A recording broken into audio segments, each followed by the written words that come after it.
Well, greetings everyone, and welcome once again to another Wednesday night right here at the Sports Crib. Sorry we missed you last week, but we're going to give you a double dose this week. So let's buckle down and get things started. I see Dave is in the queue and Mr. Carroll. We have a rare appearance by Mr. Carroll this evening.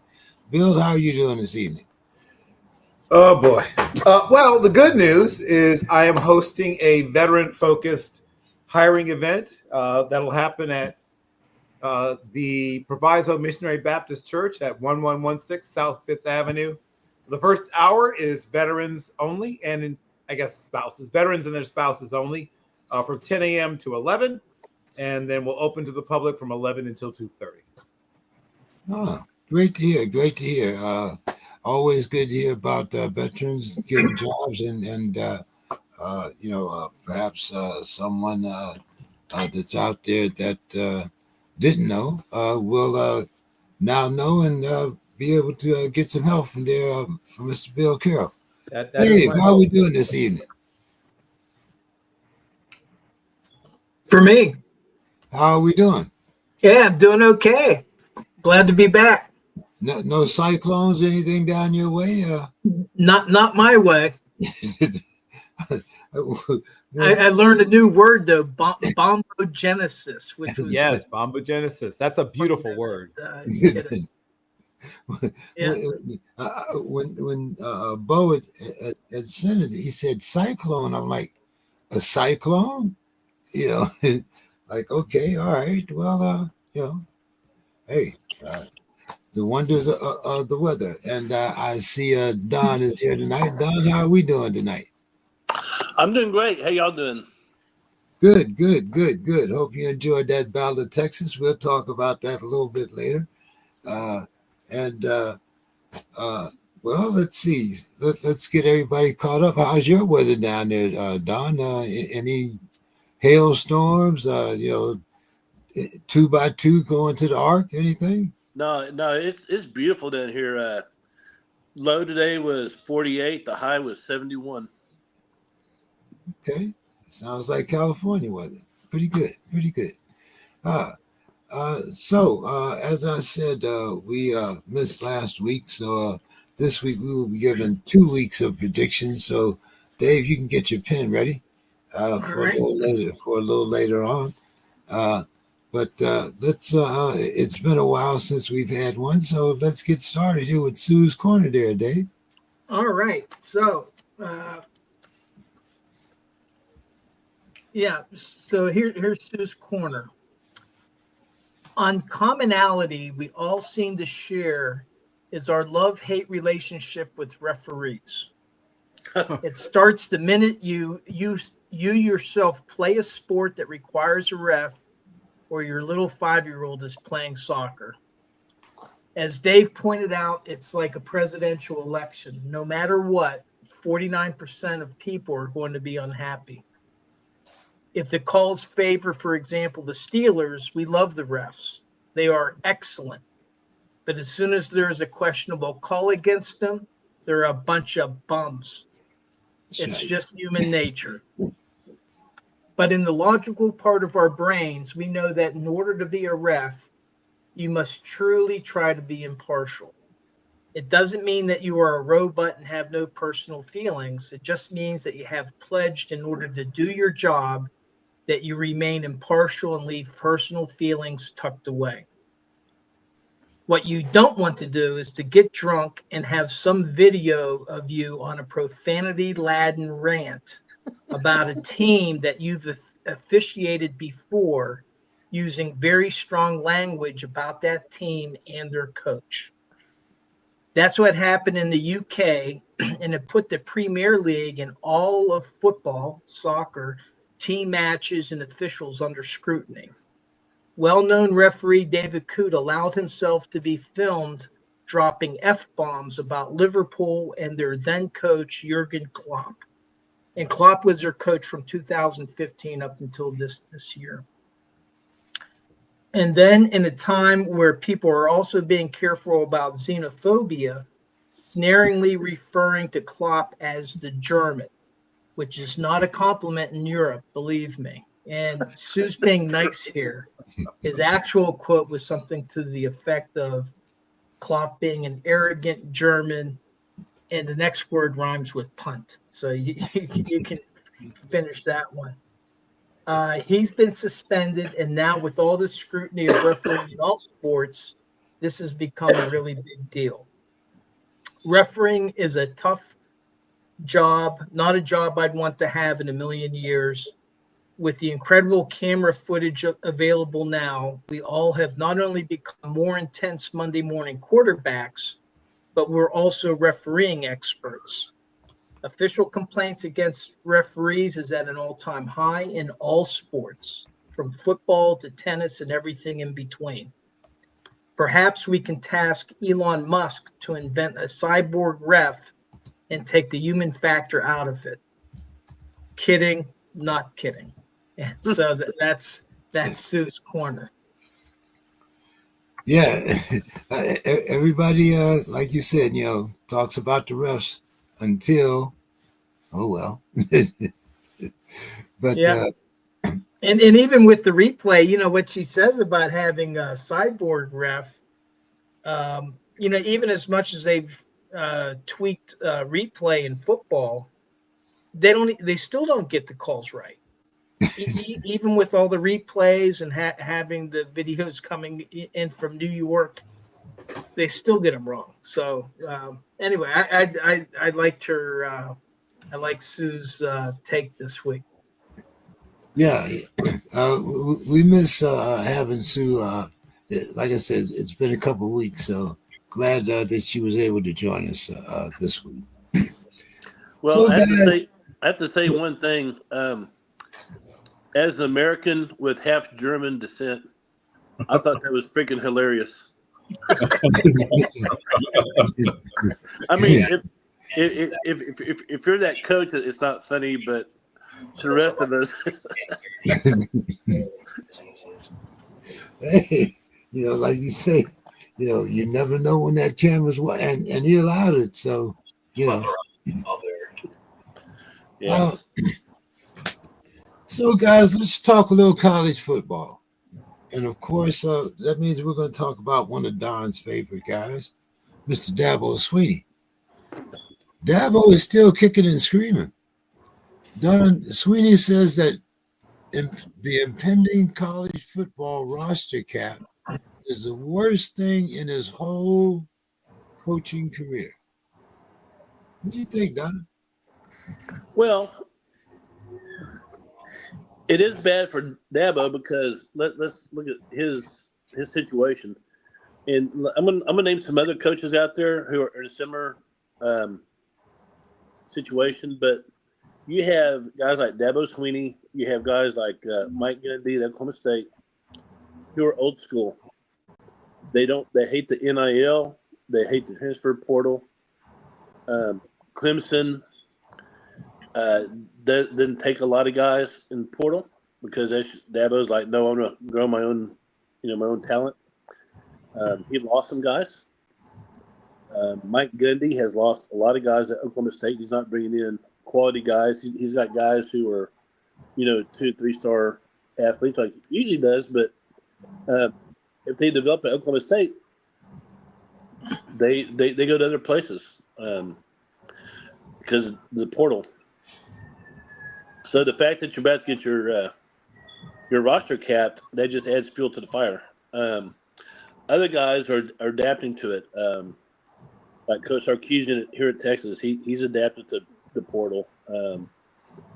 Lane Kiffin over at Ole Miss, he's adapted to the portal. The guy at Texas Tech, Joey McGuire, he's adapted. So,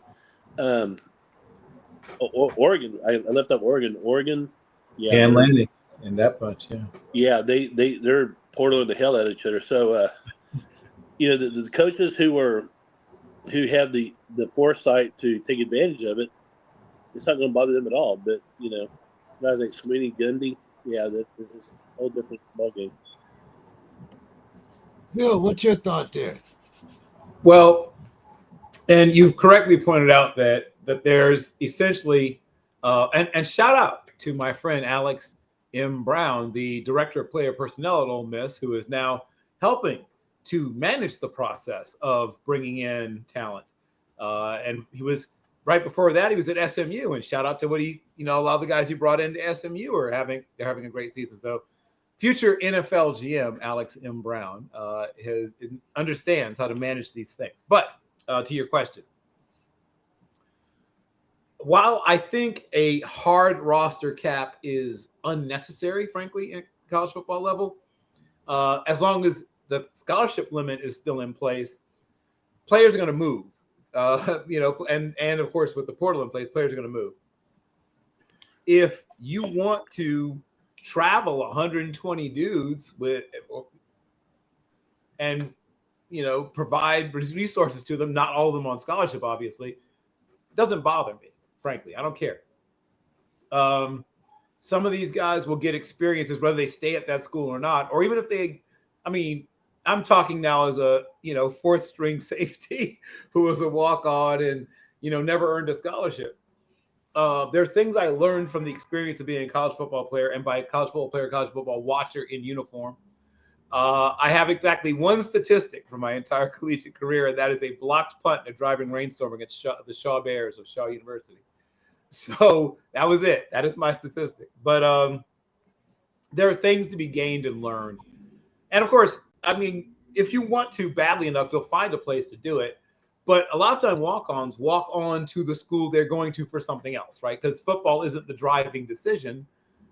They are at this place because that's a fantastic business school or a great pre-law program or whatever. And so if there's no room for you on the roster, even if you're a walk-on, and you're either going to be denied the opportunity to play at the school you're already attending, and you now have to transfer to be a walk-on someplace else. God, what a sick country we've become. Or you just don't play, right? You just don't have the opportunity to play college football. So I'm not sure a hard cap on the number of players you can have on your roster with the 85 scholarship limit already in place is entirely necessary. But the idea of further influencing and enraging Dabo Swinney does appeal to me, just on general principle. And yes, anything that hurts people like Gundy, I'm going to love. Mike Gundy is a dinosaur in so many ways. But I'm also thinking about what it means to the players, right? And while some of them are, preferred walk-ons that are good scholarship next year, blah, blah, blah, who are good enough to play somewhere. And now, if there is that hard cap list, they will end up going to some other school, right? If this had happened back in the Baker Mayfield days, he might have just gone to North Texas, right, where he had a scholarship offer, instead of walking on at Texas Tech if they didn't have room for him on their roster. So college football will be affected, like all the changes affected, and not all those effects will be good. Some might end up being positive, but I think some will also be negative. What do you think, Dave? Yeah, well, this was a proposal coming out of the settlement of 3 separate lawsuits, and which were coming from players, right? And I think that it still needs court approval. I don't know that it's been approved by the court yet, but this is something that is a proposed remedy to these 3 lawsuits. And what it does is it increases the scholarship cap from 85 to 105. Right.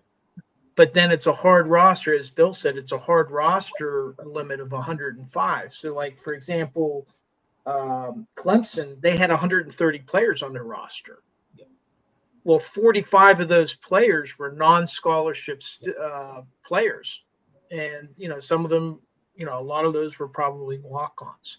So those are the people that are mostly affected, or the walk-on players, or the whole concept of walk-ons. Right. But what may happen, and Bill, kind of mentioned this, is if they still really want to play, well, then they'll go to another program. And I know a few weeks ago we were talking about the impact of the transfer portal and how what we're noticing is it's starting to spread the talent out among programs throughout college. So, what this may do is to further distribute the talent. So if you have a guy that's kind of marginal freshman, maybe he's a second or third string player. Well, now the coach has an option of where he doesn't have to offer him a full scholarship. It could be full or partial now. Right. Before, all 85 of the scholarships were full scholarships. And so there's more flexibility. But then if that same player, if he doesn't make the team, because they'll have to have cuts, well, then maybe he can find another program to go to. And if he's like marginal, right on the cusp and developing player, well, that could help another program. So it's going to be interesting, I think, to see how this plays out. What I'm hoping is that the potential positive out of this is that this could further distribute the talent among the programs instead of it just being held by a few big programs. Well, we'll see how that works out because I'm still thinking, 5 major conferences and maybe 2, but all of them super big. But we'll see how that works out. Dave, I was listening to a lot of the conversations on ESPN and Fox Sports and talking about the different college football playoff scenarios. Dave, what do you think means the most?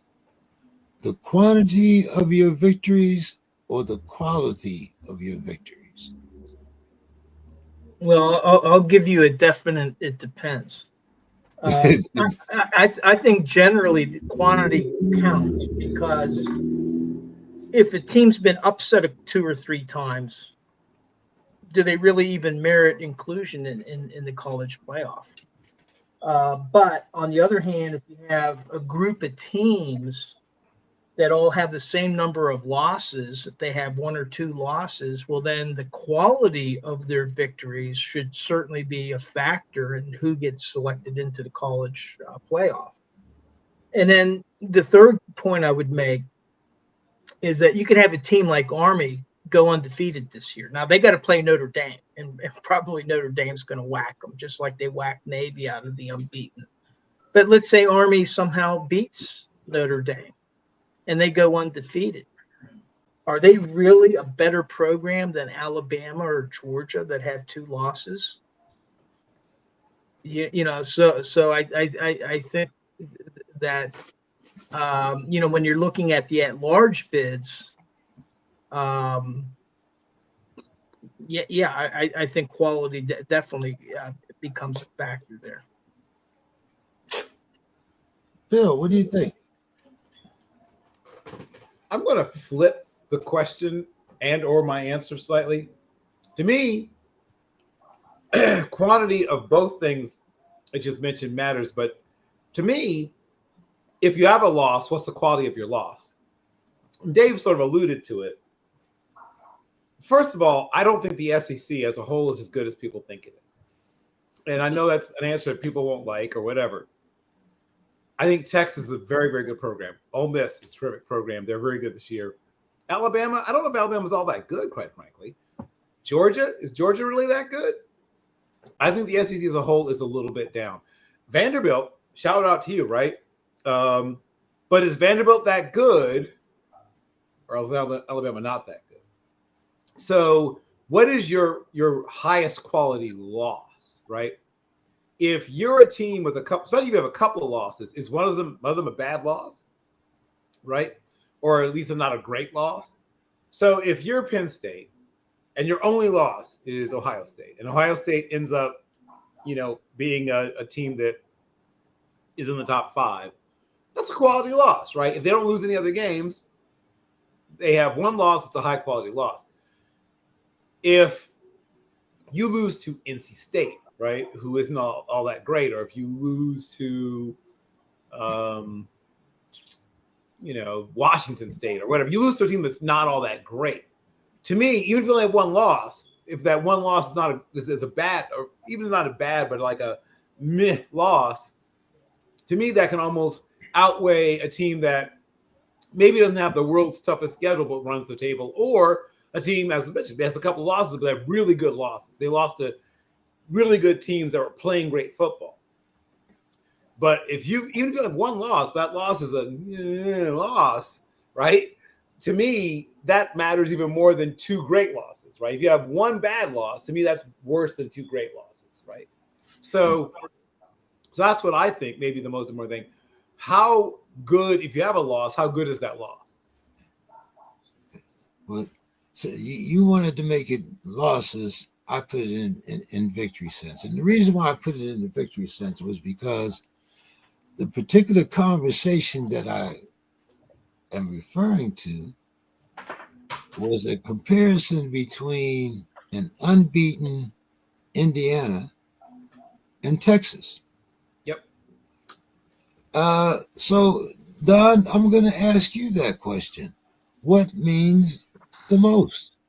The quantity of your victories or the quality of your victories? I'm gonna say the quality of your victory. That should I'll get you brought up Texas. I'll get a Texas example. When the season started, Texas had to play on the road at Michigan. They had the neutral site game, Oklahoma, and we had a home game with Georgia. At the beginning of the season, we didn't know that Michigan was going to suck. We knew they weren't going to be as good as we thought as they were last year, and that they were going to be the next champion. But we figured, that they'll probably win, their conference. I didn't see Oklahoma sucking as bad as Oklahoma. Oklahoma may not win a game here on out. They win's going to be kind of hard. I think Brent Venables is on the hot seat. And Georgia has not been that great, but they beat us. So it's hard to say. A lot of my Aggie friends are like, "Well, Texas isn't that good," and I'm like, "Well,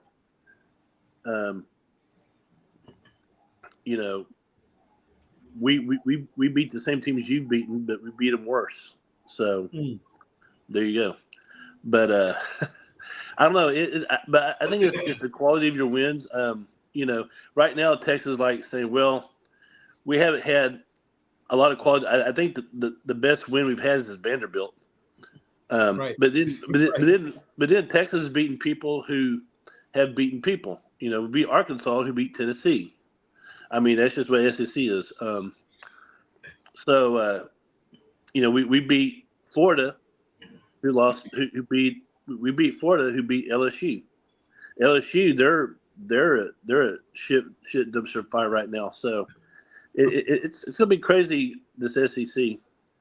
But I am actually right now a big Indiana fan. I hope Indiana goes undefeated the rest of the year. Okay.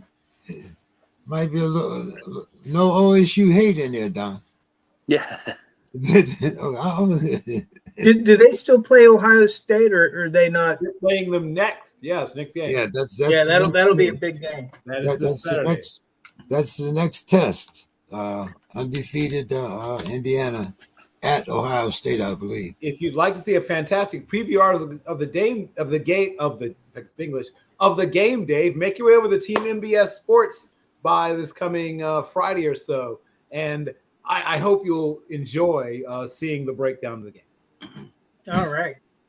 Okay. Kind of interesting question here. With 2 weeks to go in the regular season, how do you rank Colorado's Travis Hunter to win the Heisman Trophy? I'm just going to give you some stats from last week. Let's see. Okay, he played nearly every snap on both offense and defense. He intercepted a deflective pass, made a highlight reel catch to set up a touchdown, and then added a touchdown of his own in the fourth quarter.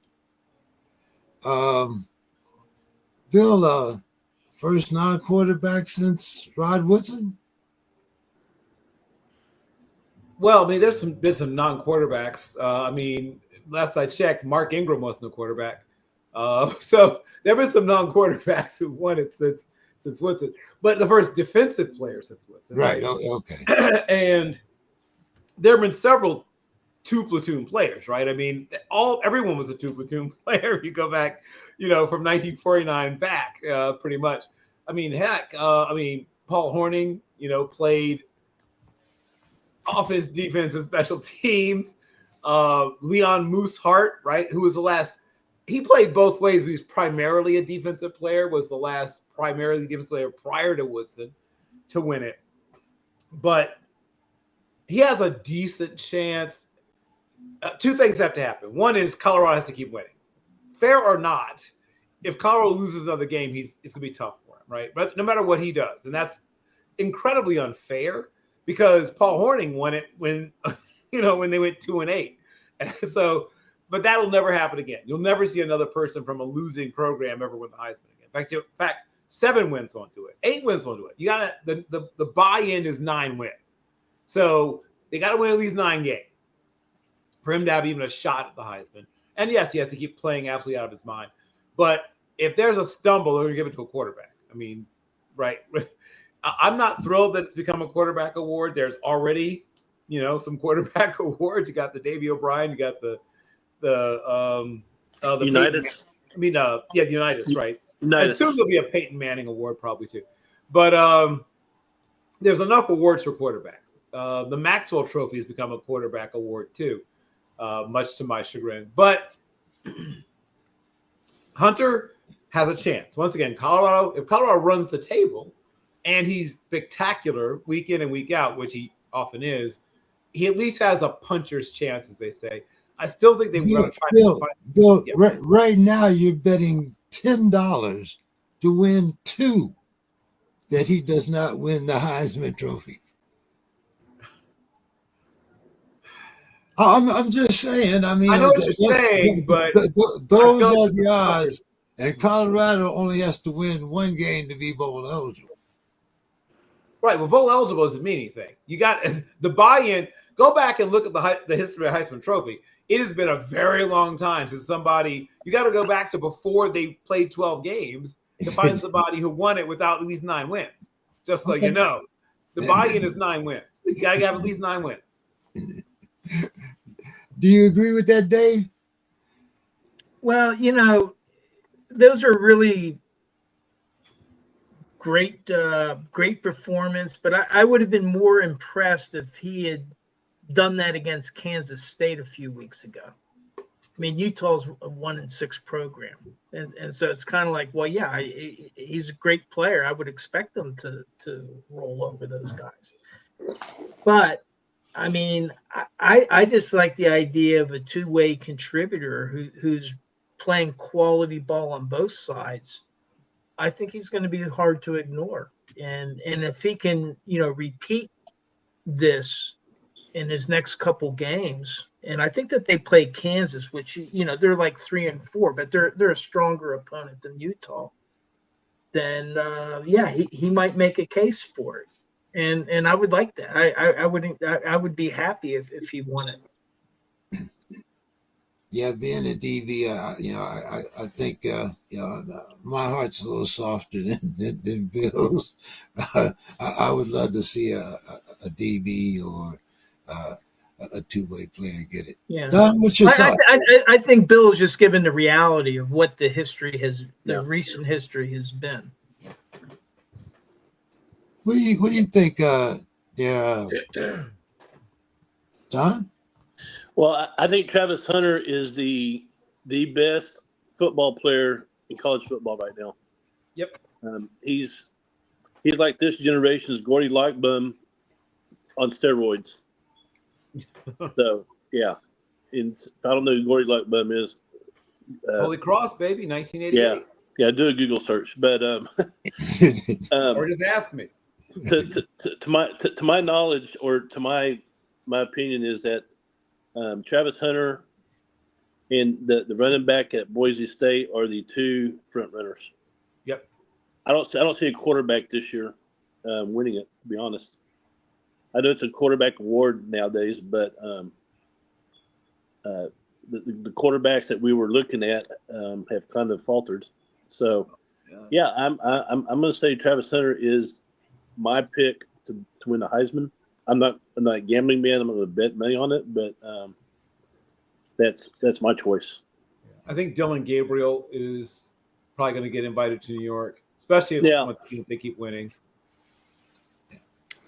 Good evening, Mr. Scott. You're muted there, Mr. Scott. We want to hear you. There you go. Good evening, all. Good evening. Very good evening, all. It's not a good evening here because, I had a busy day and I took a little nap and I looked outside and a lot of white stuff out there. Yeah, that's very, very concerning. Extremely concerning. You live in Minnesota, Mr. Scott. Well, I don't need to be reminded of that, but it was just very, because that's how it comes. It comes like a thief in the night. I mean, it's kind of like you're laying down and you do something and you're, walking around your house, feel nice and comfortable, and all of a sudden you look outside and oh my God, I gotta get the boots out. I gotta get the hats. I gotta get the, So yeah, it's on like now. It's on like neck bones now. So we just have to get used to it and plan our getaways sometime later in a few months. Get down to Atlanta or maybe California, whatever it is. Maybe Vegas. San Antonio. There you go. Vegas is pretty good. San Antonio is good. Anything would work, believe me. I still advise people, if you go to San Antonio, get down to the Riverwalk. Some of the best food you'll ever have in San Antonio. Might be a little expensive now, but so Mr. Scott, we were talking about young Travis Hunter and his chances of winning the Heisman. What's your thoughts on that? Well, I mean, with what he's done, boy, this two-way playing and this is outstanding. I think it just depends on, I hate to say it, but it probably depends somewhat on how the team continues to do. They're flourishing now. Everybody was down on the coach. Everybody thought the coach was just, didn't think he knew how to coach. They didn't think he could get the job done. That he was just promoting his son, that it was just a promotional thing, but he's turned the tables on everybody. He's turned the tables on everybody, and I think that in itself could lead to it'd be interesting Heisman. It would be very interesting if he wins. That would be kind of an anomaly, I believe. But so far, I think he should be ahead of the race. Okay. All right. Yeah, I was just saying, right now in Vegas, you're betting $10 to win too. Kind of like you betting against my Steelers. But that's okay. We'll get to that. We'll get to that. This winning by the skin of their teeth and Baltimore not using their running back. And that there was something, some of these games, I know we've had a little gambling talk here at one time, but some of these games just look really somewhat suspect to me. So I don't know. I'm really holding tight onto my dollars. Boy. Big difference for when the Vikings were 5-0. And then where's Demetrius? Beating it's funny. The last time I spoke to Demetrius, he asked about you too, in case you were wondering. Yeah, beating Patsies, running up the score on people. I wanted to hear his explanation on 5 interceptions. 5 interceptions. I wanted to hear his explanation on that, and I wanted to hear his soliloquy about that. Well, and beating up Patsy's trick plays, it's not over. It's not over. We're just basically over the midpoint, so we'll see. Well, now I'm going to go back a little further, Mr. Scott, to another conversation that we had just before you got here. What do you think means the most? The quality of your wins or the quantity of your wins? Well, that's some type of a trick question. I mean, That's an opinion. What do you think? I well, mean, that's some type of a trick question. I mean, it's the quality. I mean, a win is a win. I mean, it goes in the win column, and just like I talk about beating my well, friend. let me give you a little background here. Sure, sure. The reason why I asked the question was because it came up on a couple of different sports shows, and the two teams that they were comparing were Texas and undefeated Indiana. Well, Indiana, of course, plays Ohio State this weekend. So, we'll see whether their O goes or how that goes. But when people were talking about the quality of Texas wins, their biggest win seemed to be over Vanderbilt. Whereas a win by Indiana over Ohio State would probably vault them into the top five. So that's why I was asking you, in your particular opinion, and the way the conferences are set up now, does a team that have, say, two victories over, say, two SEC teams, do you think that the quality of their wins means more than the quantity? Maybe in their conference they're 8-2. Well, it's hard to say. And I say it's hard to say because they may not play the same people. They may play them on the road. They play them, I mean, so they may not play the same people. So the way these things are stretched out now with 18 teams in the Big Ten, which, I mean, a few weeks ago when Bill Carroll gave his great soliloquy on Oregon, I didn't even realize Oregon was in the Big Ten. And then I realized they played Ohio State. I'm like, oh, so this is what's going on. So, yeah, the whole thing has been scrambled. And I think it's the scrambling part is why you have to hold on to your dollars, because you really don't know. You really, I mean, they've really pulled a lot of shenanigans. Jake Paul, Mike Tyson. I mean, there's all kinds of little shenanigans going on, and so you really have to be wary. Okay, all right. So, Dave, as you know, the Hall of Fame ballots are out, and we have a few notables on there. Eli Manning was one that just happens to come to mind right off the top of the bat. Dave, who do you think are first ballot Hall of Famers in this class? First ballot.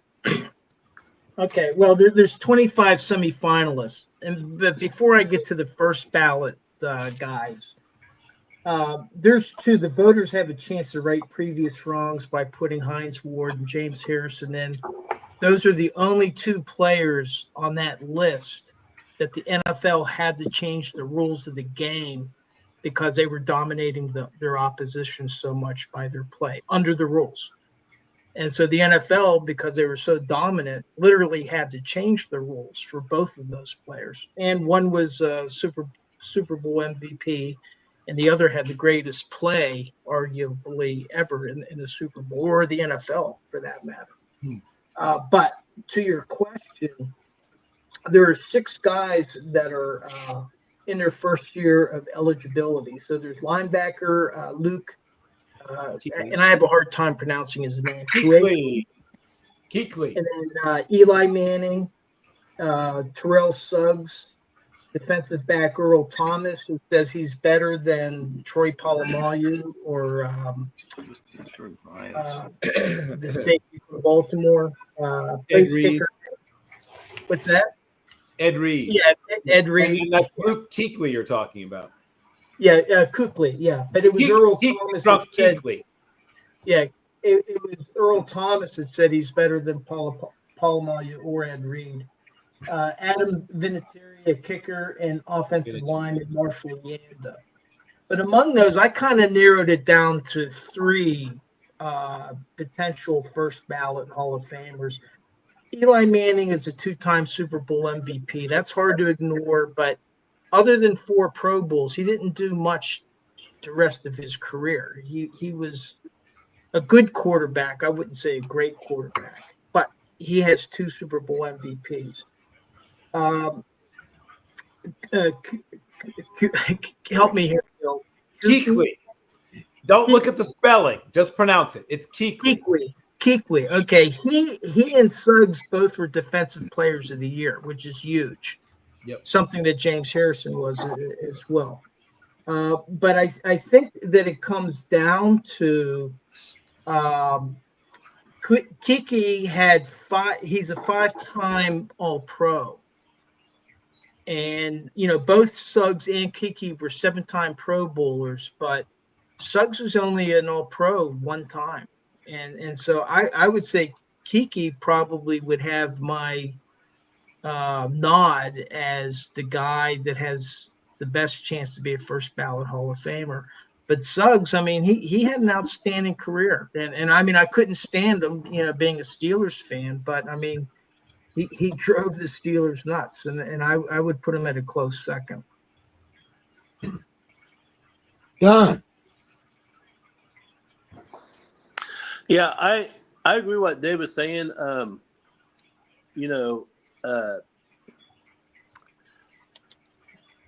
Peyton Manning. I'm sorry, Eli Manning, Super Bowl MVP twice. Other than that, he was kind of he was never at Peyton's level, but I think he'll get in. I think, I hate to say it, but I think the name will push him in. To be honest, the name would be the tiebreaker.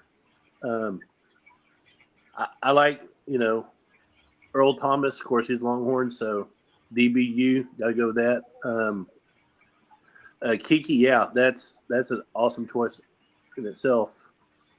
But here's my thing: when you're looking at Hall of Fame players, MVPs are good for the Super Bowl, but if you're a league MVP or if you make a Pro Bowl, multiple times, I think that's a shoo-in, just in my opinion. I mean, should be. So I think they should look at that criteria to when they make their decisions who's going in. But yeah, and apparently, like Dave was saying, if they change the rules of the game because of what you do, I mean that's a big one also, because you're affecting the game for future generations. Mr. Scott.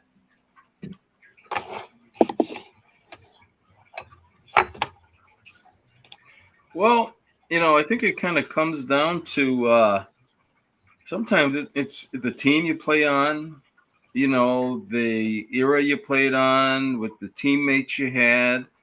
And, I've looked at that, but I've really looked at, I saw something in our paper. I don't know if I sent it to Bill Carroll or not, but about that, Jim Marshall being up for in one of the senior positions and maybe getting it. And then you look at playing 20 years, starting all those games, but then he plays with Carl Eller and Alan Page, who are shoo-ins to be in. And then they didn't win a Super Bowl, which, they should have won the Pittsburgh one. That one's still grates on me. It should have won that easy. There was no scoring, and Pittsburgh really was no good. And so I think, it's a lot of, so I didn't really look too much at the, who the first ballot people is. I was just hoping somehow that Jim Marshall could eke in somehow before he passes away. And that's, kind of what I focused on when I happened to pick up that article. Bill, I'm going to give you the final word here. Who are your first ballot? If it were up to me, you can't keep Eli Manning. Elijah Archibald Manning Jr. is someday going to make the Hall of Fame, right? Fun fact, Archie Manning's first name is actually also, they're not quite, he's a second, not the junior, because one is Elijah and one is, you don't care about that. But I wouldn't put him in first ballot, but he'll get in. As was mentioned for all the reasons that were mentioned before. He played in New York. His last name is Manning.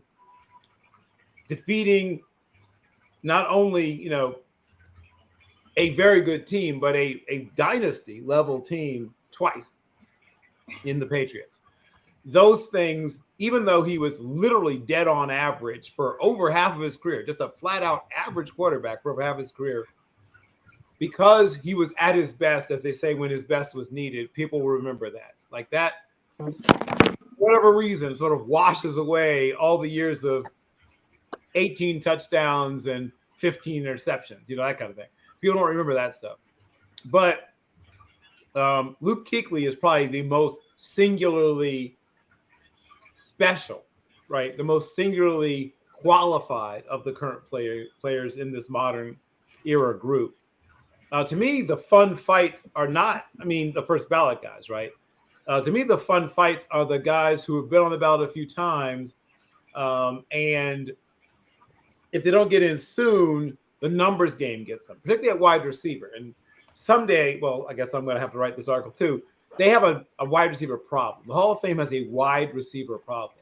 They have a serious glut, a serious backlog at the position. And Steve Smith Sr. is going to have to wait a minute. Torrey Holtz already had to wait. You just mentioned Hines Ward. What hurts Hines Ward, beyond the fact that he doesn't have quite the same numbers as a lot of the other receivers of his era, is that he's also the kind of guy that doesn't go out promoting himself that hard. Well, I should say, he's made it clear he'd love to be in the Hall of Fame, but he's not one of those guys who's doing a lot of back alley sort of, currying a favor like some guys do. And I won't mention any names, but some people may be able to guess some of the guys I'm thinking about. A guy like Ricky Waters, who is getting close to falling off the modern era ballot. He's been a semifinalist, I think 4 or 5 times, semifinalist 5 times. So he's a guy that doesn't have any more chances, more bites the apple. I'm a little concerned about him. People, unfortunately, remember him for all the wrong reasons. But if you go back and look at his career, he had an amazing career. Darren Woodson, right? I would always hear for the safeties. That's a guy that is another sort of quiet guy. He doesn't self-promote, and he's getting overlooked a little bit. Rodney Harrison, who does not have any problem telling you how good he was, and he was, I got to see him in person, right? A 207-pound linebacker in college at Western Illinois. He's probably not going to get in, but he's another one of those guys who has maybe someday gets in, but okay. I don't think this year. So now that you've taken us through all that, Bill, who are your first ballot holders? Okay, so in this class. My first ballot guys in this class, I've named him Luke Kuechly. To me, that's the only guy who's a definitive first ballot guy. I think Suggs deserves to get in and hopefully soon gets in. But to me, of the whole group, of all of them, the only person that demands to be a first ballot player is Luke Kuechly. Okay. He was singularly the best player at his position while he played. I'm also shocked that Eric Allen isn't in yet, too, but that's a whole other discussion. But yes, to me, that's the list. The list is Luke Kuechly. He is the one, to me, who stands out above all the modern era guys who are on this ballot because he's just better. He was, if not for his career being cut short, he's the kind of guy that would have, be talked about in the same breath with guys like Butkus and Ray Lewis and, pick a linebacker. The only reason he's not is how short his career was. James Harrison.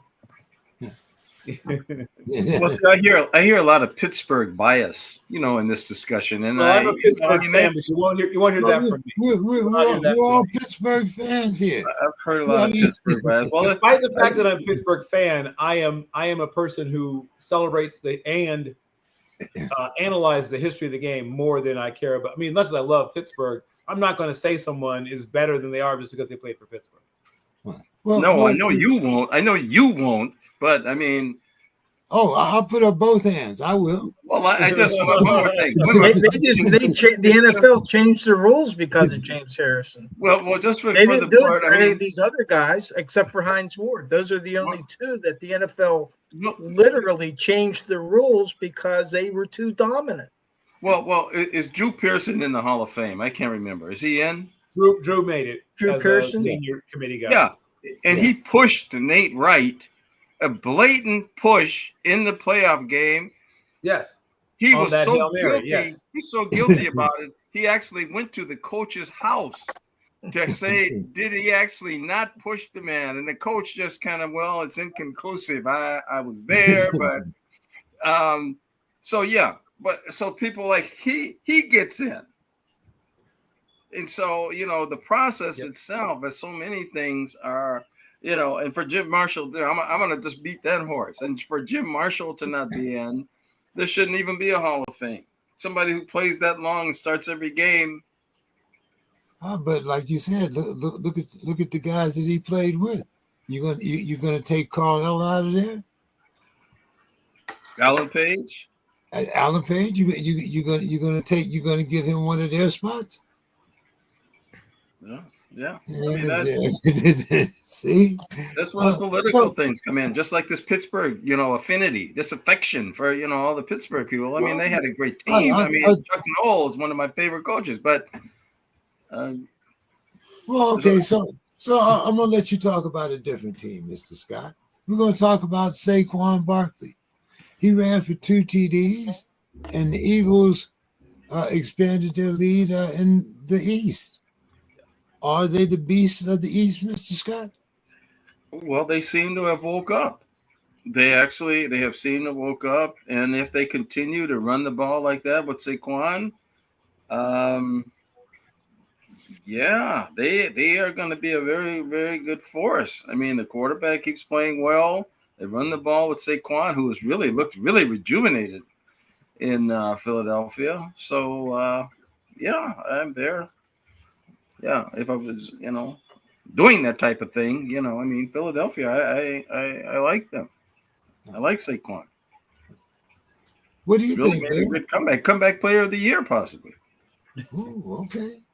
Comeback player. Bill, what do you think? I never understood what people thought happened. Philadelphia's always been good. Now, what I will say is 2 things. They're healthier. They had a lot of injuries early in the season. They're getting healthier. They're getting healthy at the right time.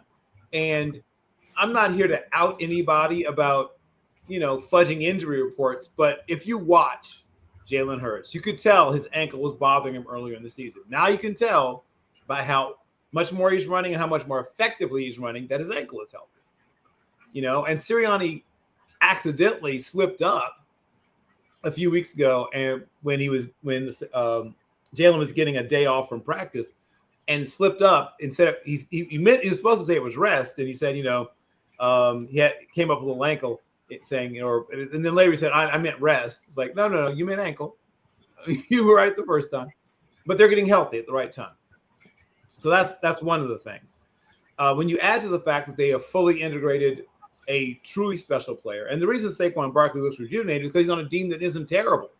I mean, he was playing just as hard before, but his offensive line, the Giants had a bottom 3 of the past 5 years offensive line, right? The last couple, a bottom 3 of the last 5 years. If not for the Patriots offensive line, maybe the worst offensive line I've seen recently, right? Terrible offensive line play. So that's the magic of his rejuvenation. He's behind a good offensive line. Shazam! It's amazing what an offensive line that is an absolutely god-awful does for a running back.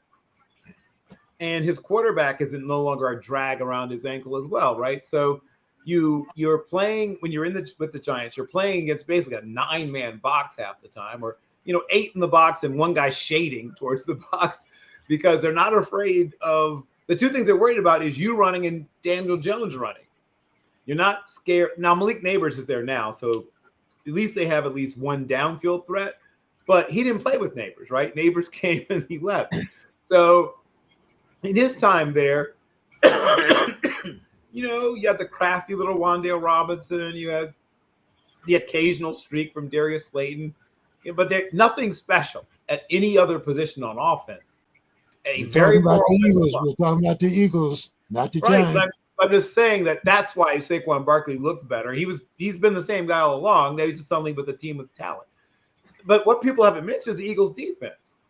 The Eagles' defense, especially the past 4 weeks or so, has been absolutely freaking dominant. There's the last little cherry on top is there's been no better defense in all facets, right? There's 2 or 3 defenses that are better in some facets, but nobody better in all facets the last 4 weeks of the season than the Eagles. Don, what do you think?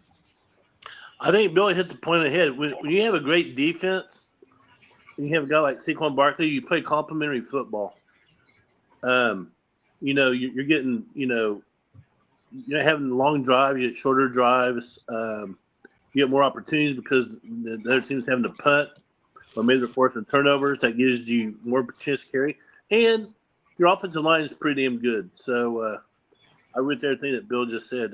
Saquon Barkley, this guy's been it for a while. He just hasn't had, the supporting cast that he has, with the Eagles. So I'd love to have him in Dallas or Houston. It'd be nice.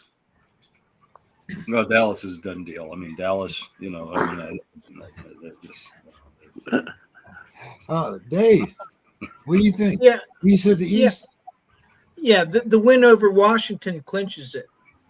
That was the only team competitive with them in the East. Anthony just mentioned Dallas, and Bill was just talking about the Giants. They're sheep to the slaughter, and now Washington is going to have another chance in a couple weeks. But I think Philadelphia, just by their win over Washington, I think that they've clinched the title of Beast of the East. Talking about the NFC East there. Okay.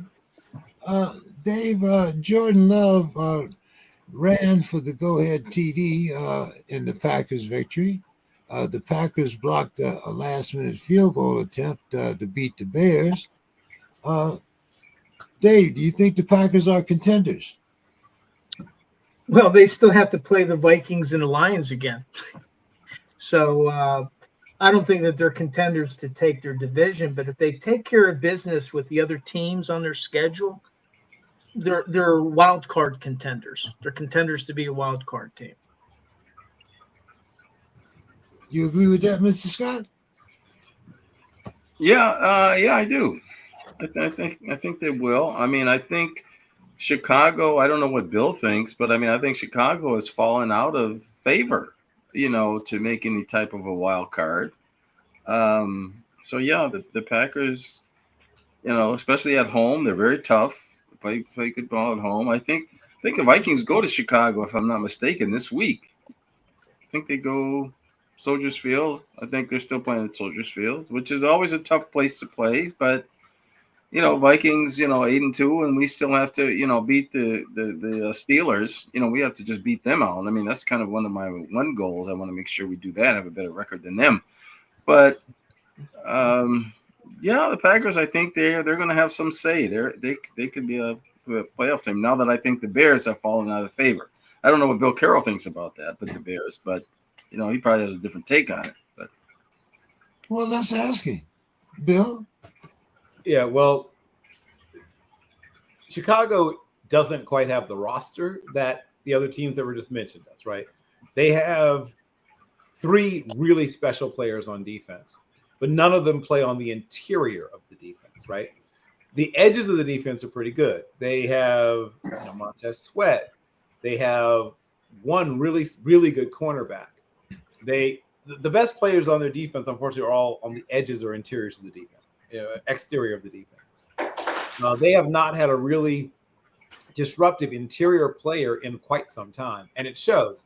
Anyone who knows anything about the cover 2, particularly the Tampa 2 version of it, maybe the most important player, but certainly one of the most important players is your Warden Sapp, your Tommy Harris from the last time they were, a Super Bowl contender. You have to have your Ndamukong Suh. You have to have that explosive 3 technique player. Tampa 2 particularly is built around it. It's a 4-3 under defense where you are asking people to one gap, and you need to have someone who's consistently blowing things up in the backfield and making the quarterback uncomfortable. Guess what? The Bears don't have that. It's a good overall defense, but they don't have that consistent disruptive interior player. And then on the opposite side of the ball, they have a rookie quarterback, for those that somehow hadn't heard. And so when you have a rookie quarterback, that means your offense is going to sputter and be inconsistent by its very nature. You have a quarterback who's still having to try to remember what certain things mean about the offense, right? He's still having to try to adapt to the way the game is played at this level, the speed of the game, the speed at which the calls come in, the players he's playing with, and what they like and don't like, their strengths and weaknesses. And once again, defenses are so much more effectively disguised at the NFL level than they are at the college level. I mean, we could do a whole show on just that, though I know we don't want to. So I won't. But it's difficult to contend with a rookie quarterback when you don't also have an elite level roster around him. The good news on offense is that they're getting close. Once again, offensive line is the one thing that's between them and truly being a great offensive team. And then on defense, as I said, they need to strengthen the interior. Let's see. Don, did I get your opinion here On Chicago? on the Packers? Well, yeah, the Packers. Yeah, I think the Packers are the team that will grab that spot. As mentioned, Chicago being led by the great flamboyant Caleb Williams, just they're not getting it done. I think, of course, Detroit's Detroit, but I think Green Bay is in good position right now. They're just a better team.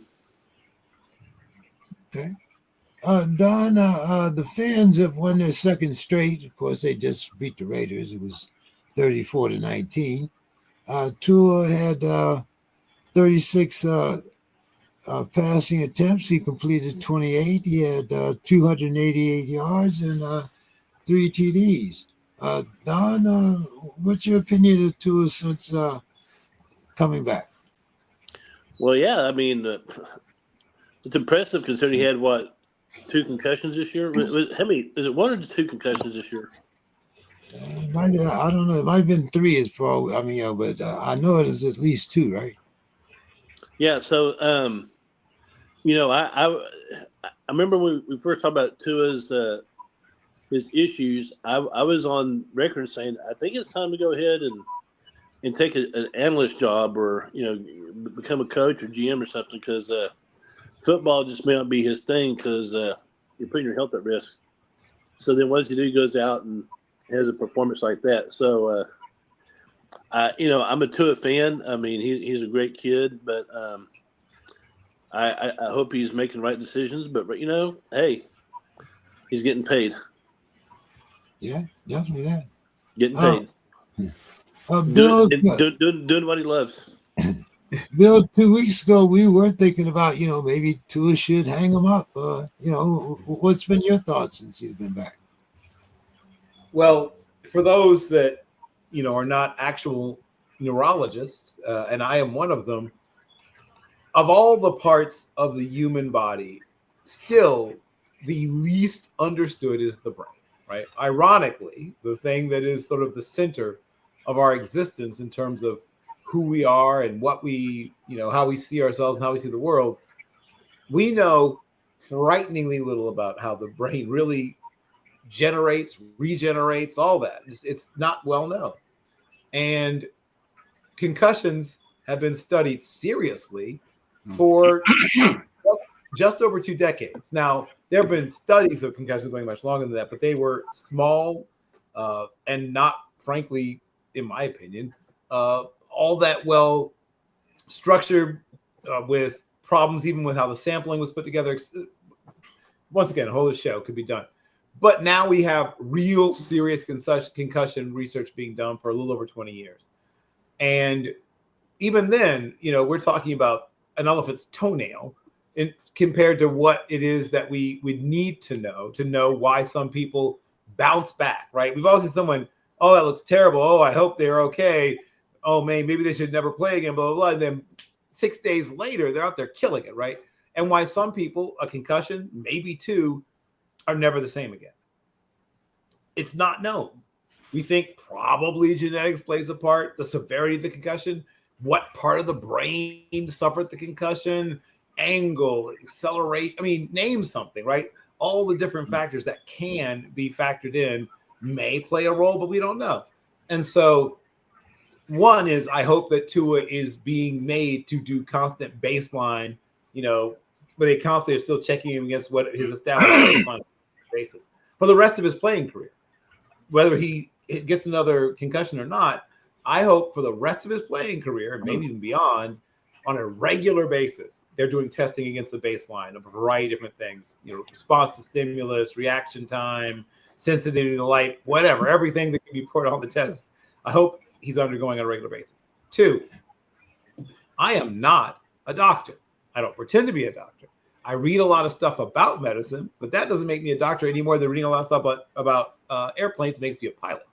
So I am not going to have a real opinion. I will say that I hope he's being careful and being smart. I will hope that he's getting, as I said, constant testing against his baseline just in case. But if he's good to go, he's good to go. And the NFL is a no excuses place. So if you need to win games to save your job as a coach, while you may say there's a moral obligation to protect the player, those of us who played sports know where those moral obligations go when a game needs to be won. And so that's where I am on it. Well, if I just chime in just real quick. I mean, it's the era that he's playing in, where Bill is saying, they do have the testing, they do have the precautions, they do have, and I happened to be at a picnic. I don't know if I've said this before, with one of the guys that I played against in high school. And I was telling him I was at West High School, and I remember a collision, and there was an old commercial in those days with Welch's grape juice that they called the Valley of Fatigue. And that's all I remembered is the ball went up in the air, I was in slow motion, and then the lights went out. Yep.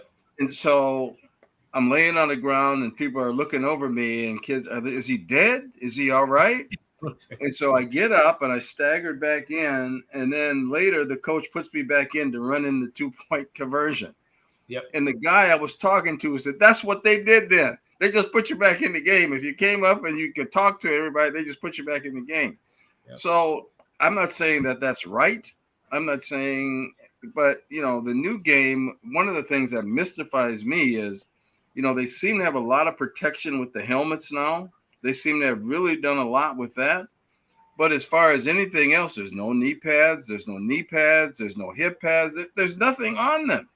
I mean, they come out with absolutely no protection on them. And so, but Mr. Scott, they choose to play that way. It's not because they don't have them available.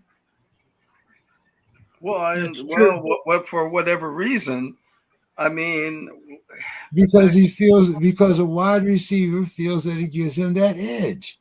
Right. That's the reason why he doesn't wear those pads. And for every reason, the safety seemed to be more of a issue than it really is now. If you think it's just about your speed and running and nothing on your knee pads, and you see all these injuries, I mean, and then with the different turfs, and again, I'm like Bill, I'm not a doctor. Master's in vocational rehabilitation and disability, but I'm not a doctor. So all of those things, it just contributes. And then the speed of the game now. Mm-hmm. I mean, the speed of some of these people and the collisions and the size of these people. I don't know. We could debate that forever, I guess. Yeah, certainly could. I mean, but like you said, the speed, the size. But here's a team that's without Tua as their quarterback, they're completely lost. They have no identity. Did everybody cover the defense? No. Who did that? Was Dave? Yeah. First of all, hey Anthony, you probably remember this. How many fingers am I holding up? That's probably what they told you before you went into that 2-point conversion. That was the old medical check. No, and again, I'm not going to rehash the whole medical situation with Tua, but you cannot discuss Miami's fortunes this year without Tua in mind. And as long as he's healthy, then They're competitive. And for the rest of their schedule, they have the Patriots, the Browns, and they play the Jets twice. Oh, That's 4 games they wow. should be able to win. I mean, those are all winnable games. Need to circle those games. Now, if they could win 2 out of these 3, Packers, 49ers, or the Texans, and the 49ers, we'll talk about them in a little bit. They haven't been as a juggernaut as they've been in the past. If they could win 2 or 3 of those, Miami could be a surprise wild card team.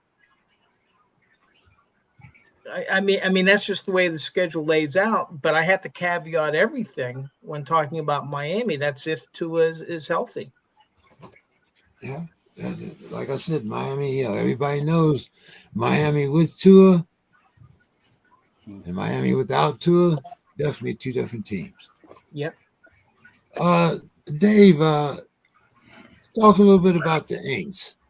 Aints tight end Tyson Hill ran for 3 touchdowns, and the Aints win over Jameis Winston-led Clowns. Anything to see here? I mean, we talked about when the Saints, had scored 97 points in 2 games. Now they can't score 20 in 3 games. Yeah, I mean, what do you think? Hey, first of all, with the Browns, their game of the year is tomorrow night. And then after that, they're done. They're going to try to win tomorrow, and then they're going to be focused on the draft after that. For the Saints, unfortunately, they got derailed by injuries, and they have an interim coach. They have the Rams, the Commanders, the Packers, and Tampa Bay still to play. They're just an also-ran. They're not going anywhere this season. And unfortunately, injuries, I think, derailed their chances because their particular division could have been an open competition for who was going to win it. But it's not going to be them. They're not going anywhere. What do you think there, Don? Yeah, the time is clicking on them big time. I mean, it's tick-tock going down. I thought they're playing. Who are they playing tomorrow? Tomorrow? Let's see. We'll get to the schedule there in a minute. Tomorrow is the Steelers and the Browns. Tomorrow. Yeah, they're on bye. Right, going to bye. Yes. Okay. Yep. Yeah, Steelers and Browns are tomorrow, Don. Okay.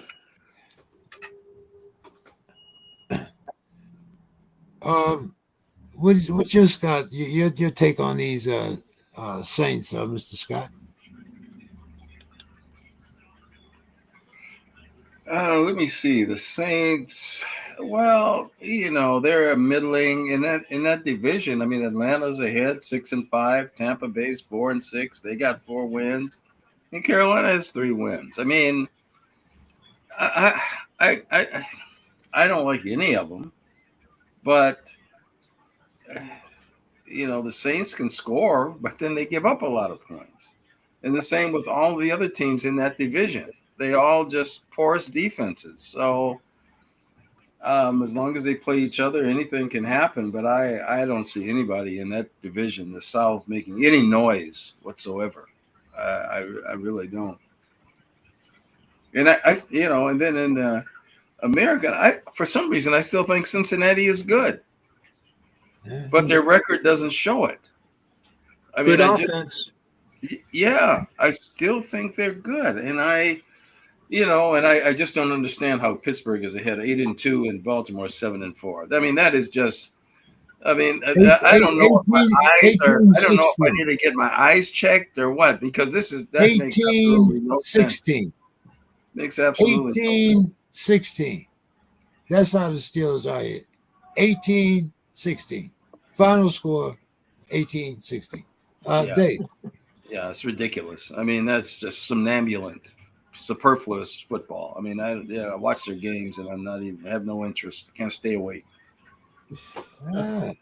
Boy, you must need you must need a whole percolator full of coffee Yeah, bars. Prevagen. Maybe I didn't take my Prevagen. Maybe that's the Yeah, problem. I don't know. that's what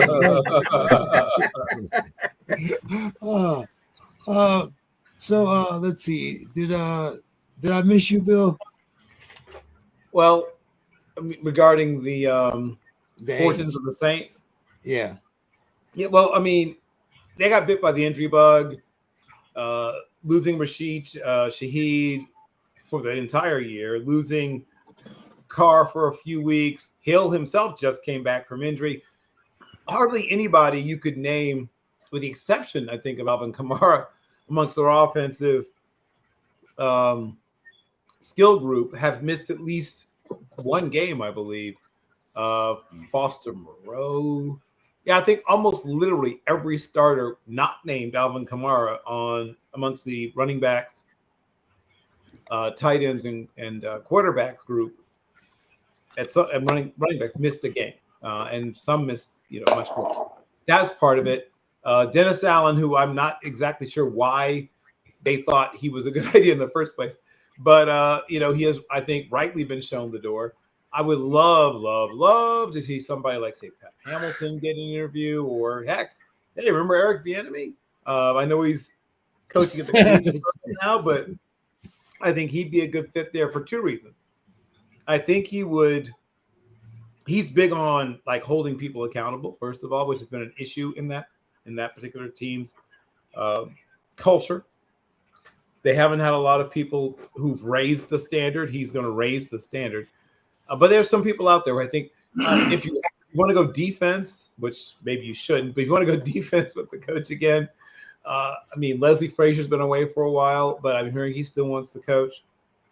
And I'm hearing he'd still like to coach again. And he's not like he stunk it up the last time. I think he was one game below 500 in his last coaching stint, which Dillis Allen wishes he could say that. So they're at a crossroads because they're not a young team, right? Despite all has been said, they have a couple of good young players, but they're not a young team. And when you're bad and not young, it means the arrow is often pointed down, not up. So Mickey Loomis and company need to make some really serious and probably very deeply discussed decisions about the future of the franchise. But yeah, they're about a 8-win team, 7-win team, and sure, they could get hot. And if you get hot, even a little bit hot in that division, you can still win it, because as Mr. Scott rightly pointed out, you could throw a mini skirt over the entire division and have a little extra fabric left over. Bill, the Rams quarterback Matt Stafford threw for 4 touchdowns, 2 of them to wide receiver Cooper Kupp and 1 to Nakua. Yep. The Rams are keeping pace with the struggling 49ers. They beat the Pats 28-22. Bill, who do you think wins this jumbled up NFC West division? I still think Arizona wins it. I know it's much discussed and sexy and fun to try to put somebody else over them, but everybody's better. I mean, I can't see them winning. Hold on, Mr. Scott. I'm going to let you talk about the Smurf in a minute. Go ahead.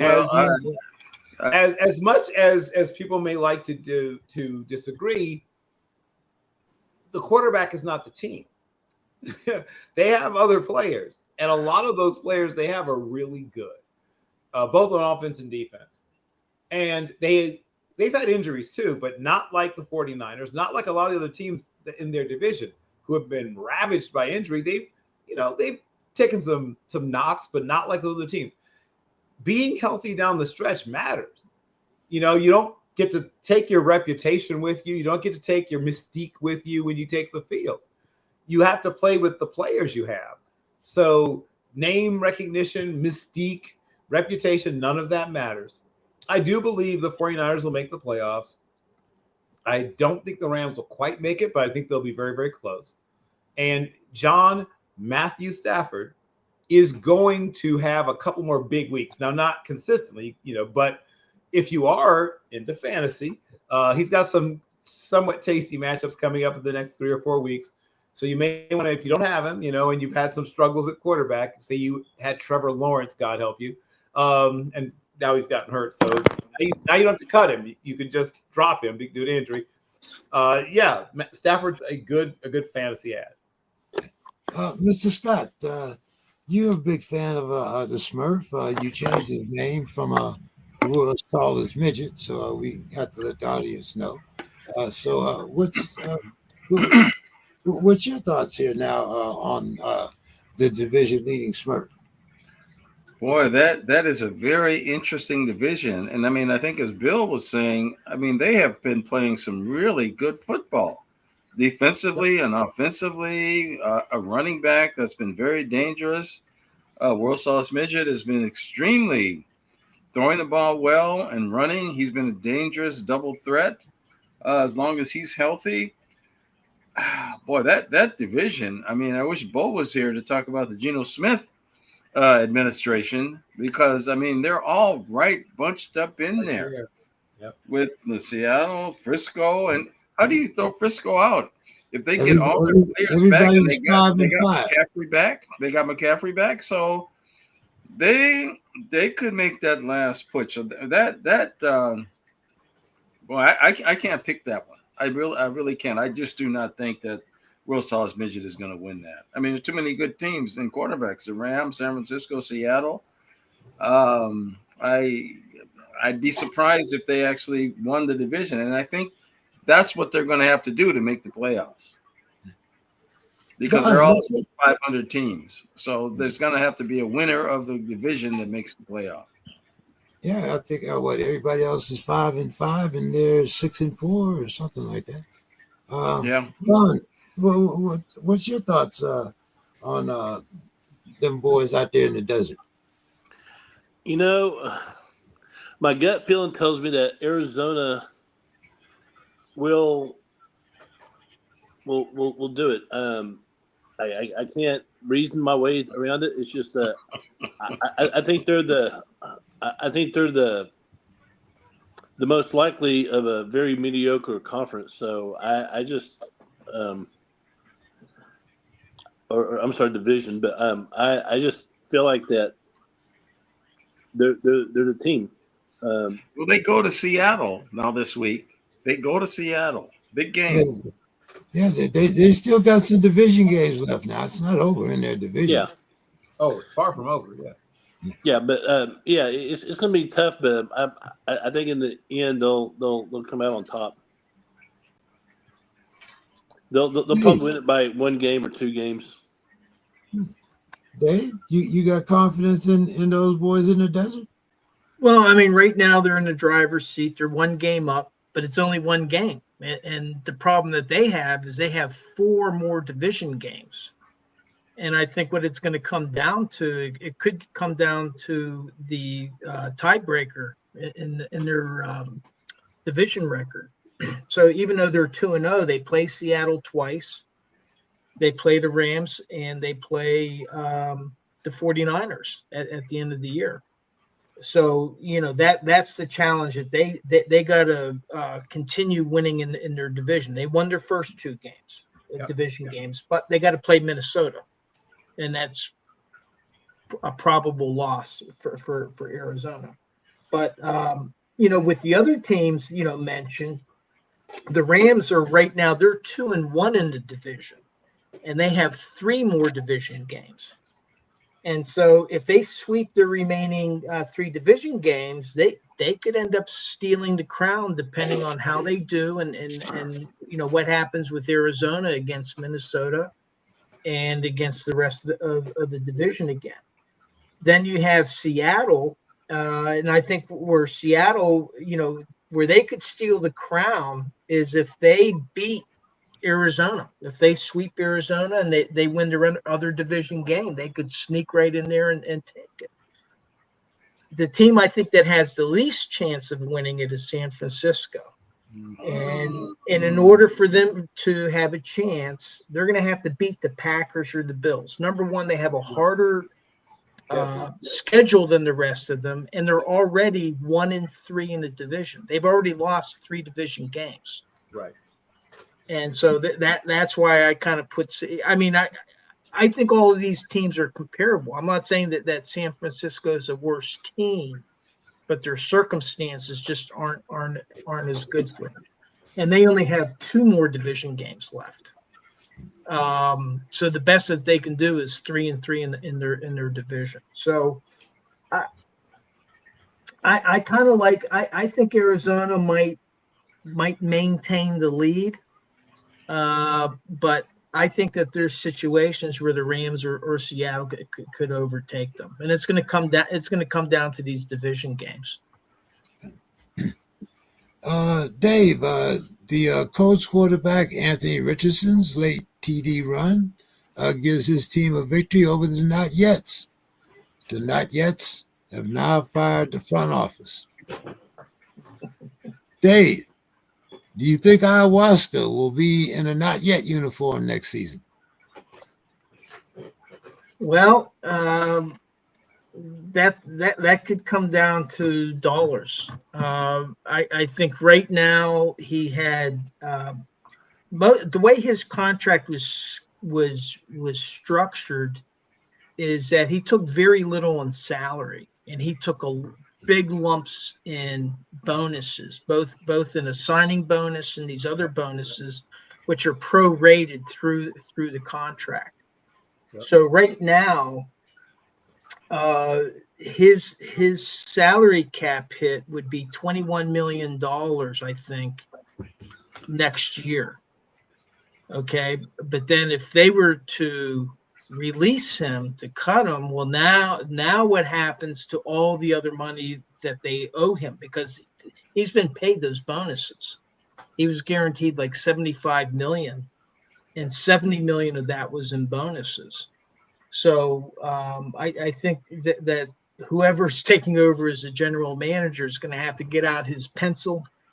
Is going to have to be doing some calculating if they don't want Rodgers on the roster next year. Just my thought. What do you think, Don? I think he's gone after this year. I don't see. I mean, he had a couple good games, but then he got injured. So I just think that Father Time has caught up with him. He needs to he needs to just hang up the cleats, and in a few years he'll be first ballot Hall of Fame. We were talking about Hall of Fame a while ago, so he needs to enjoy his life. Go smoke his herb, whatever he does, and just enjoy life. Take up golf. Yeah. Well, for the Jets, that means that they're going to have to figure out how to eat $63 million. Yeah, that's true. Yeah. So, but we've seen what's happened with other teams. So, Bill, I'm going to ask you a different question here, because you talked about the quarterback in Chicago, Mr. Caleb Williams. And there's a quarterback that we all kind of scoffed about when, first heard, Bo Nix is going to be the starting quarterback for the Denver Broncos. What? Who? Bo who? What? Bo has seemed to done pretty well. Bill, is the Broncos roster that much better than the Bears?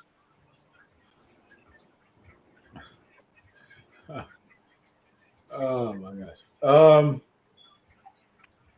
When you analyze rosters, I like to literally put them side by side and say who gets the check mark, right? Well, Caleb Williams isn't getting the check mark unless you're talking about, the Patriots. Yeah, he gets the check mark there. He's better than Michael McCorkle-Jones. Probably better than Tommy DeVito, despite DeVito mania maybe returning to the tri-state.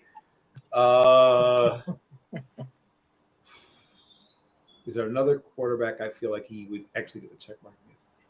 He and Anthony Richardson are probably a push at this point.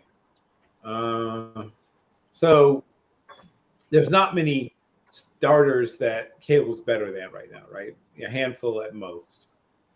Okay, so that's a that's not a win for them. Um, the Bears are now rediscovering, the running game. That's good. Both Caleb using his feet as well, and obviously DeAndre Swift and Roshan Johnson have both been effective. Really, their biggest problems are not even on offense, in my opinion. To me, still, despite all the monsters of the midway talk, the Bears' big problem is still their defense, particularly, like I said, the interior of it. What was the other part of your question? Why? What? Who do you think has the better roster, the Bears or the Broncos? This is a fun one. The Bears have better wide receivers. The running back situations, I'll just call it basically a push. Defense, though, right? We were talking about defenses that are really balanced. That's what the Broncos have, right? We talked about the Eagles' defense. The Broncos have that same kind of defense where they're really good at all three levels. Their linebacker group is fantastic. They have a very good, I'd say underrated defensive front. And I think people know how good that secondary is, particularly, when you have Patrick Surtain II, who is, a guy who's going to, I believe, have maybe 2 or 3 first-team All-Pros before he retires. He's that level of talent. So, and then, coaches can't enter the field, obviously, but they can simplify things for a young quarterback in such a way that he doesn't feel like he's swimming out there. And that's really what the greatest contribution of Sean Payton is, that he's simplified and given tools to Bo Nix that allow him to survive. So I would say the Broncos are a slight winner, particularly on what they've got on all 3 levels of defense. Mr. Scott, what do you see when you compare the 2 young rookies, Caleb Williams and Bo Nix? Well, I kind of see Denver with their coach. I mean, I think that seems to be pretty much the edge.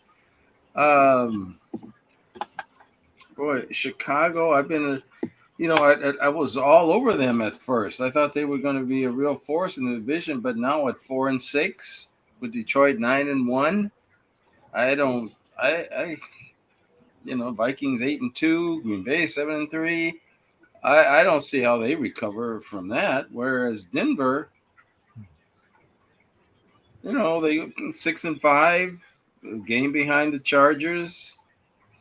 Of course, Kansas City, that's another thing. Kansas City, they finally got knocked out. They finally lost the decision. We're going to talk about them too. Yeah, I'm just talking about in that division. But I think Denver's going to just continue to be dangerous.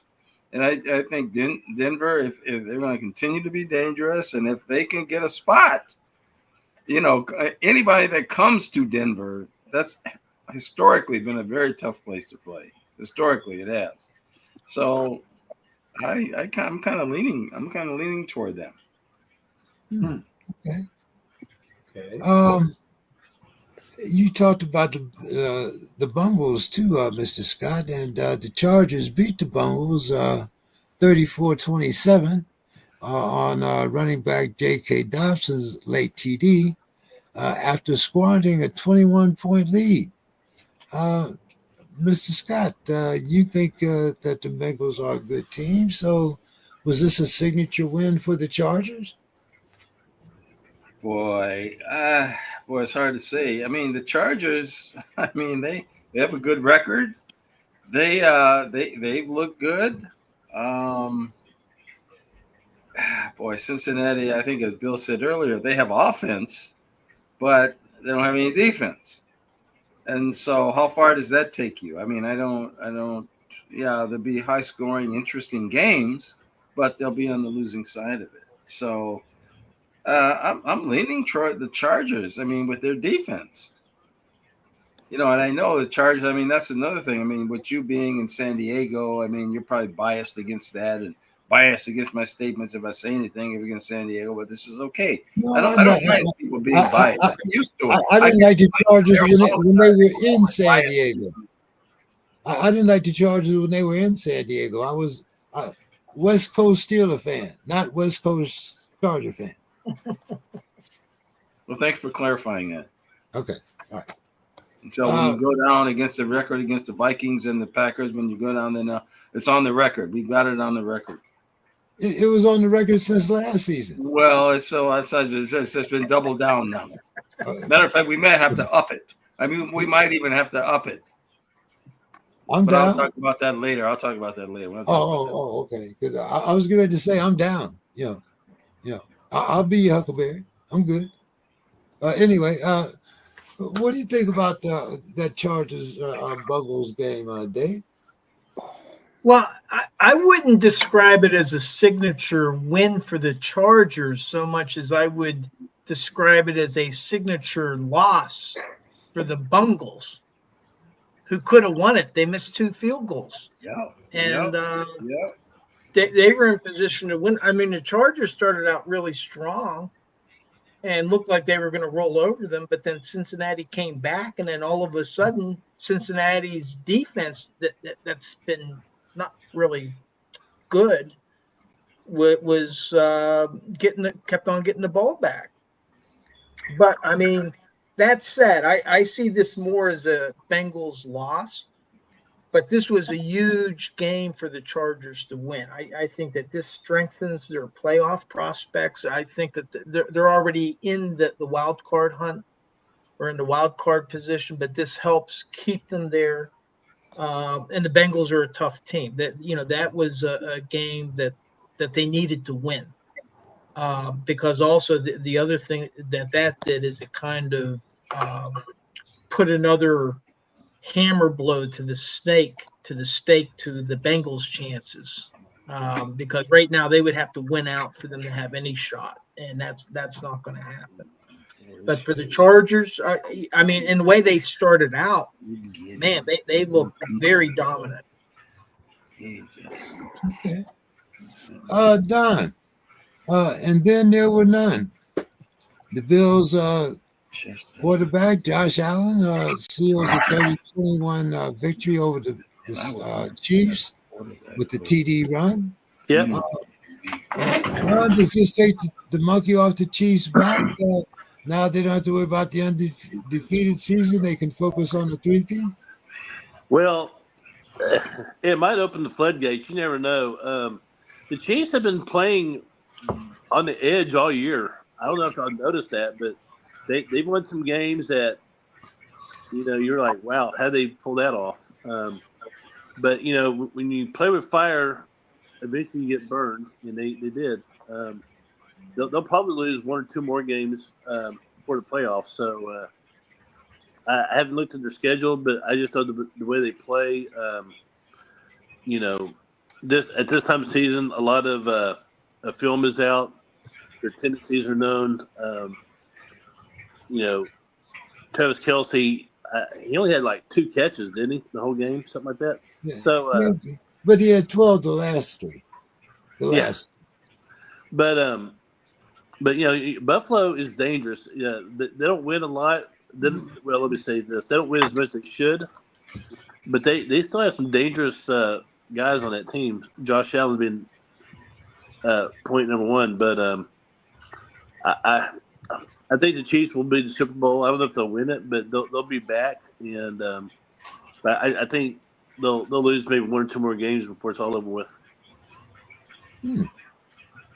I think most of the teams that they play in this latter half of the season have losing records. Don't they play the Jags next? The Jags or the Panthers. The Panthers. I knew it was one of them, yeah. Panthers and the Raiders, I think. Yeah. I know the next 3 games, should get them back on track. But let's see. Bill, what's your thoughts here? Monkey off the Chiefs' back, focus on the 3P, or do you think there's some more losses down the line? They just signed who was it? Traquan Thompson as off the to the taxi squad to beef up their wide receiving core. Another guy, what did he run in the combine, Bill? 4.32 or something? Some ridiculous number. And like so many of the legends, there's places where you can see, things are supposed to come from that incident. Of course, uh, the children of that time period, some of them are still alive as well, and have shared some of his works without, it's just a beautiful, beautiful work that goes into every part of it, every single detail. It's We are talking about the Vikings here, Bill. I mean, not the Vikings. no, we're not yet, but just I think that indeed they are for real as a franchise. Okay, all right. Do you see any more losses in their future? Probably, I'd say maybe 2, no less than 1. Okay. Bo's not here, so Mr. Scott, Vikings quarterback Sam Darnold, he led the Vikings to a third straight win, beating the Titans 23-13. The Vikings rushing attack was held to 82 yards on 33 attempts. You got any concerns about that, Mr. Scott? Do you? You seem so giddy about it. You seem so happy about those numbers. I mean, you seem so euphoric. No, my concern is this. I'm euphoric because we are 8-2. Yeah, okay. Well, that's what I thought. But my thing, Aaron Jones seems like he might be a little bit long in tooth. I mean, I'm getting a little bit concerned about him, but the whole thing with the Vikings is the defense. I mean, they've got 3 guys that are tops in the sacks, Van Ginkel and Greenard and Jones. And you have to give a shout out to the coach and the general manager who signs Brian Flores to be their defensive coordinator. He's suing the league. He has an active suit suing the league for some discrimination, something happened to him in Miami. And so nobody would touch him. But yet Pittsburgh did. What's that? Pittsburgh did. Yeah. Pittsburgh hired him when he was radioactive. Well, yeah, but I'm just saying, for them to bring him in as the coordinator, when he's suing the league and what he's doing with this defense, I mean, this is really their whole thing right now. Sam Darnold, as long as he doesn't make mistakes, doesn't throw interceptions, and they can get their running game going, they should be fine. But I'm really getting concerned about Aaron Jones.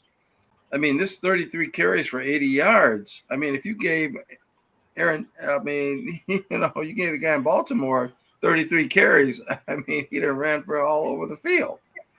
So, yeah, I'm concerned. And, we'll see. But I like Flores. I like what he did when they played Indianapolis, because Indianapolis, in that game, I mean, Flacco, it was very interesting because he got rid of the ball. I mean, I've never seen a quarterback like that. Everything, he just got rid of it. And then Flores said, okay, let's just go get him. Let's forget about, don't give him no time at all. Just send everybody. And so that was the end of the story. So we make adjustments, but defense is the name of the game with the Vikings. Okay. Speaking of defense, Dave, I think with the Pittsburgh, that's all they have too. Their offense is very suspect too. Extremely suspect. Extremely suspect. But all we need is 18 points to win. Yeah, field goals. Field goals is not going to get it done. Field goals is not going to get it done. I'll defer to the host. I'm gonna defer to our Steeler fan here, Dave. The Redbirds quarterback, Lamar Jackson, and the NFL's top-ranked offense failed to stop the Steelers again. What are we, like 6 out of the last 8 against the Ravens? Yeah. I think it's 7 out of the last 8. All they had to do was give the ball to Derrick Henry. That's all they had to do. They gave it to him 13 times. Well, wasn't enough. The ball off of him. That wasn't enough. Okay. I know you're happy. I'll defer. I'll mute myself. Yeah. Okay. Go ahead, Dave, and talk more about that victory. Yeah, I mean, this was a game that everybody thought was going to be a very high-scoring game. I mean, Baltimore came into this with like the number one scoring offense, number one in a number of areas, and Lamar Jackson had the highest quarterback rating, all time, and I think he still has a very high quarterback rating. And the Steelers had shown that they could score. They've scored 30 points in several games this year. So everybody thought this was going to be a high-scoring game, and this turned into a traditional rock'em sock'em Baltimore-Pittsburgh game. And Derrick Henry on the opening series, Nick Herbig stripped him of the ball, and he was visibly flustered. He did later have a 31-yard run, but if you take away the 31-yard run that Derrick Henry had, he was averaging less than 3 yards a carry. I mean, Pittsburgh just shut him down. So I think that this was a big game for both teams, and Pittsburgh came out ahead. And I don't like to look too far ahead, but if Pittsburgh can somehow keep up winning, all of a sudden, we were talking about Kansas City there a while back. All of a sudden, that makes that Christmas Day game. Maybe they could be playing for seeding position in the playoffs, because for the playoffs now, only the number one seed gets a bye. So I thought that Pittsburgh's defense played lights out. The disappointment with the offense was their inability to score from the red zone. They were 0 for 4, and they had to rely on their kicker, Chris Boswell, to kick, including he had a 57-yarder. And then amazingly, Tucker, who is considered probably the greatest kicker ever, he missed 2 field goals. Two of them. So, Pittsburgh has to do something with the red zone offense. What was nice to see late in the game, all of a sudden, the team was on the field. They had a 2nd and 10, and I hear all this cheering, and it's like, hey, be quiet. The offense is out there. And then I realize it's Justin Fields that's out there. And he could have had the first down, but he kind of made a boo-boo. He initiated his slide a yard short, too quick. But luckily, no harm, no foul. Next play, we got the first down to ice the game. But a very important win. I think Baltimore's still a dangerous team. I expect them to score a lot of points, but just somehow Pittsburgh has their number and just shut them down. And Pittsburgh's offense, they actually could have scored much. It could have been actually a more decisive win, but their inability to score in the red zone. Wilson threw an interception in the end zone. He tried to throw a high pass to Darnell Washington, who inexplicably he just stood there. He never even lifted his arms, and the ball went over his head right into the defensive back's arms. And I think if he had made like a little jump, he had a touchdown. But that's why they played a game. All right, Don. Monday Night Football, the battle for Texas. It wasn't Earl, but it was kind of Campbell-esque, wasn't it there, Don? I think, wasn't Earl Campbell the last Texan to score 3 touchdowns against the Cowboys? Well, there might be a little history there, but anyway, running back Joe Mixon, he rushed for 3 touchdowns in a win over the Cowgirls. Well, technically, Earl played for the Titans. Okay. He didn't play for Texans, but yeah, I get what you're saying. Yeah, Mixon had a great game. Dallas is a free fall right now. They may not win a game the rest of the year. So the rumor, just a rumor, is that in the off season they're gonna make some changes, and that the first person they're going to is Deion Sanders to come take over the Cowboys. And the other rumor is that they're going to draft his son. That's a rumor. Yeah, but Tom Brady is his coach, and he's part of the Raiders outfit. But here's the thing. That sounds crazy, right? Hired Deion, he tried to draft his son, right? That's crazy. Jerry Jones is crazy. That's a Jerry Jones. That's straight out of Jerry Jones' playbook, you know.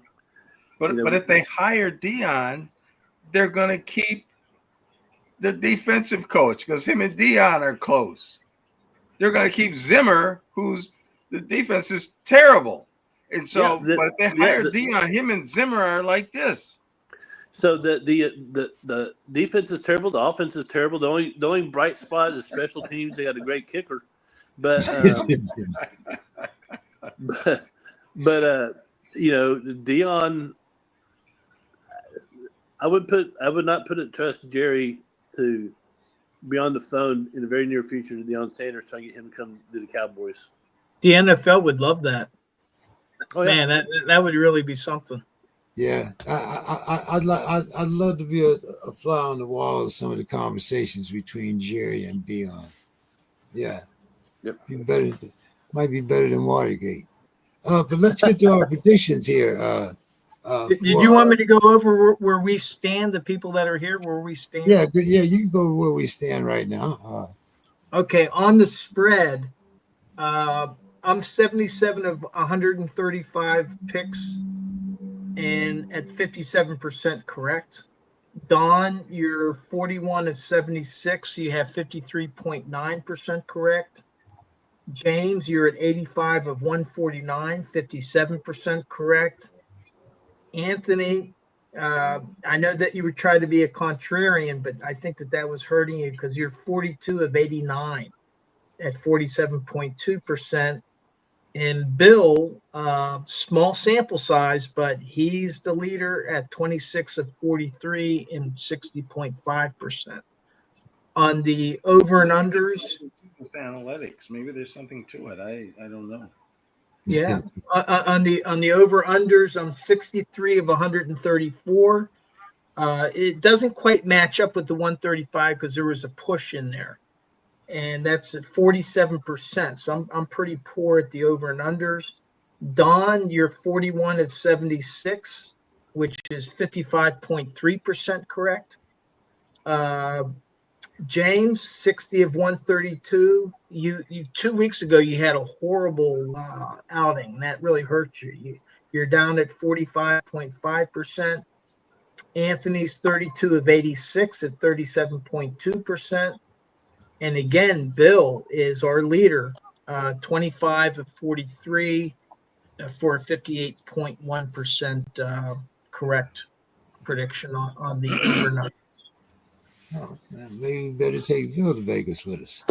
All right, guys, next week is Thanksgiving, so we won't have a show that Wednesday. But so the next time we'll be back will be December 3rd, I believe it is. So let's go through these the next 2 weeks. You got your pen ready there, Dave? Oh, next 2 weeks. Okay. Okay. Starting tomorrow night, the Steelers, the Cleveland Browns are getting 3.5 points. The over-under is 37. Of course, I'm taking the Steelers and I want to take the under here. All right. Dave? I'm taking Pittsburgh and the under. Mr. Scott. Yeah, this is one. You can't bet on hate. You can't bet when you just want somebody to win. You have to really go with who thinks going to win, and I think it could be a trap. Jameis Winston. I think it could be a trap game for Pittsburgh. I really do. I think it could be a trap game. I'm going to go against the grain. I'm going to take Cleveland in the over. Okay. Just so that you know, Anthony, Cleveland is 6-0 in their last 6 Thursday night games, including 2 wins over Pittsburgh. Yeah, So that's I'm that's not a bad one. All right. Bill.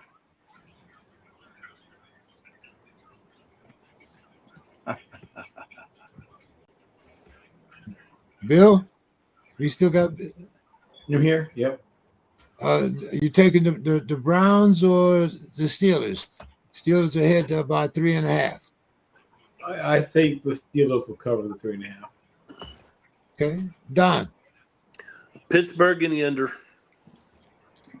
Let's see. The next game is the Lions giving the Colts 7.5, and the over/under is 50.5. Bill, you got the Colts or the Lions? Yeah, I'll take the Lions. Thank you very much, and I believe the Lions will cover. Don. Lions in the over. Dave. I'm going to take Indy to cover. I'm taking Indy in the points, but an over. You taking Indy in the points and the over? Yeah, Indy in the over. What did you say? The spread was 7.5. Oof. Ooh, that's a lot. I'll stick with the pick I made before, but now I'm a little nervous. Are you taking the under or the over, Bill? Oh, let me go back through the games we've talked about thus far. We're talking about the Lions and the Colts. The over/under is 7.5. The point spread 7.5. The over/under is 50.5, and they're playing in Indianapolis. What was the number for the over and under though? 50.5. Oh, 50.5. 50. 5-0. Yeah, I got you. 5-0. I will nervously take the over. And the other game we just did was Pittsburgh and Cleveland 37. It's about right. I'll take the over, but reluctantly as well. Okay. Mr. Scott, you gonna be contrary again? Well, I have to. I think all these games, I look at them, they look like trap games, and I look like, this is going to be a panacea for Vegas. And I'm taking Cleveland, and I'm taking the over. No, we're talking about the Colts and the Lions. Colts and the Lions. I am taking the Colts. They're at home. Another trap game. And what's the under and over? 50.5. Yeah, I'll take it under. I'll take Indianapolis and the under. I'm going to take the Lions and the over. Okay. Kansas City. Next game is at the Panthers. Mr. Scott, Kansas City is giving the Panthers 10.5 points. The over/under is 43. Another ridiculous thing. With this hooks. I have to. The Carolinas at home. Kansas City doesn't seem that interested in really beating up people. So they're going to have 10 points. They want to give their fans a little cheering. So I'm going to take Carolina, and I'll take the under. Okay, I'm going to take the Chiefs and the over. Dave. Carolina and the under. Don. Chiefs in the over. Bill. The line was 50.5. No, wait. The line was 43. Oh, yeah, I think they'll cover that number. Bill, the Tampa Bay Buccaneers are playing at the Giants. They're giving the Giants 6 points. The over/under is 41.5.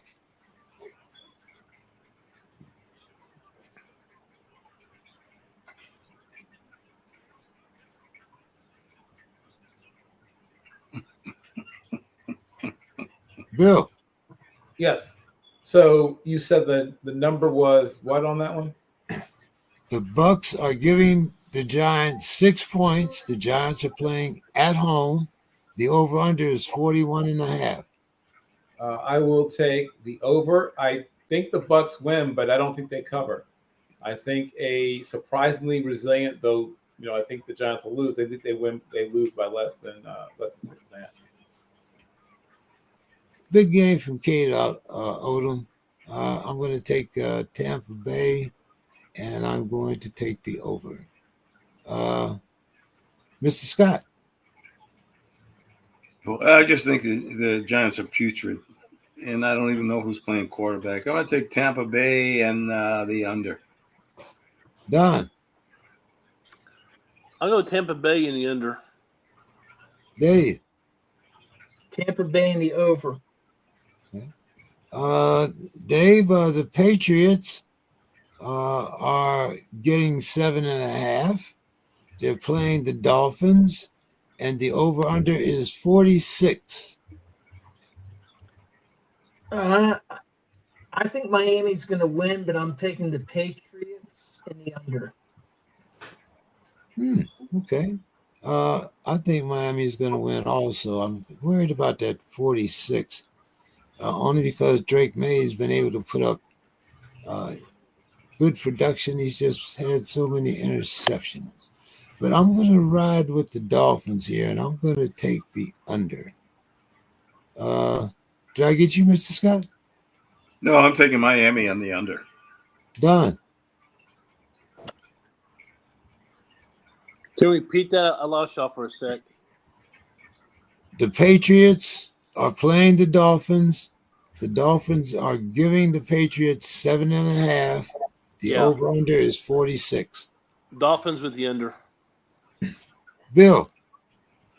Dolphins, Patriots. And you said 46.5 is the number? 46, no half. Oh, no half. Oh, well, that makes it slightly different for me. I'll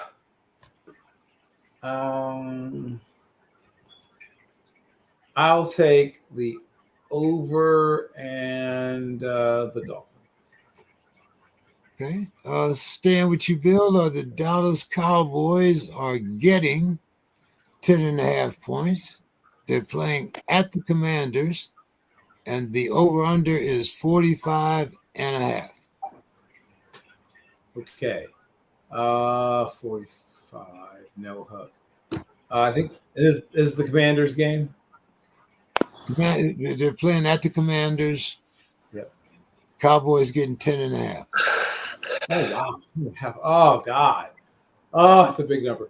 I think Washington wins 10.5. Oh, God.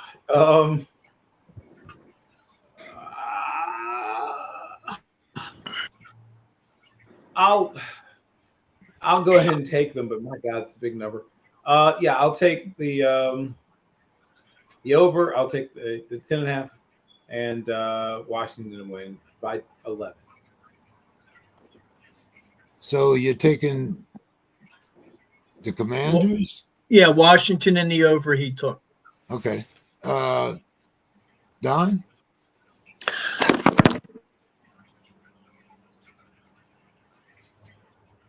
Commanders in the over.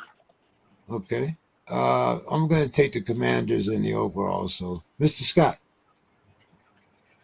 Oh, boy, I guess I just have to follow that cab. Washington over. Dallas is terrible. They're no good anymore. They used to be, but they're not anymore. Okay, Mr. Scott, the Titans are playing the Texans. The Titans are getting 8 points, and the over-under is 40.5. This is another trap game. I'm taking Tennessee and the over. Okay, I'm going to take the Texans in the over. Dave? Houston in the over. Don? I'll go Houston in the over. Bill? That's a tough one because of the number of the size, but I do think the the Texans win, but I don't think they cover. And I will take the over. So Tennessee in the over. Okay. Mr. Scott, The Vikings are playing the Bears. They're giving the Bears 3.5 points, and the over-under is 39. I'm gonna take the Vikings. I'm gonna take the over. I got to follow that cab. Don? So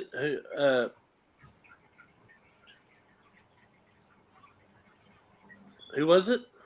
The Vikings giving the Bears 3.5. Oh, Over-under Vikings. is 39. Vikings in the under. Did we get you, Dave? Minnesota in the over. Okay. Bill, the Broncos are playing. We didn't get Bill from Minnesota and Chicago. Oh, Bill, Minnesota, Yep. Chicago. 3.5. Chicago's getting 3.5. Over-under is 39. No hook. 39 no hook. I think Minnesota prevails. I will take them. I think they'll cover the number, and I will take the it's tight. That's about where the name ends up, but I'll take the over. Let's see. Bill, the Denver Broncos are playing the Raiders. The Broncos are giving the Raiders 6.5 points. 6 points. I'm sorry, and the over/under is 41. No hook. 41 no hook, and they're playing this game where? The Raiders. Oh, it's being played in Las Vegas.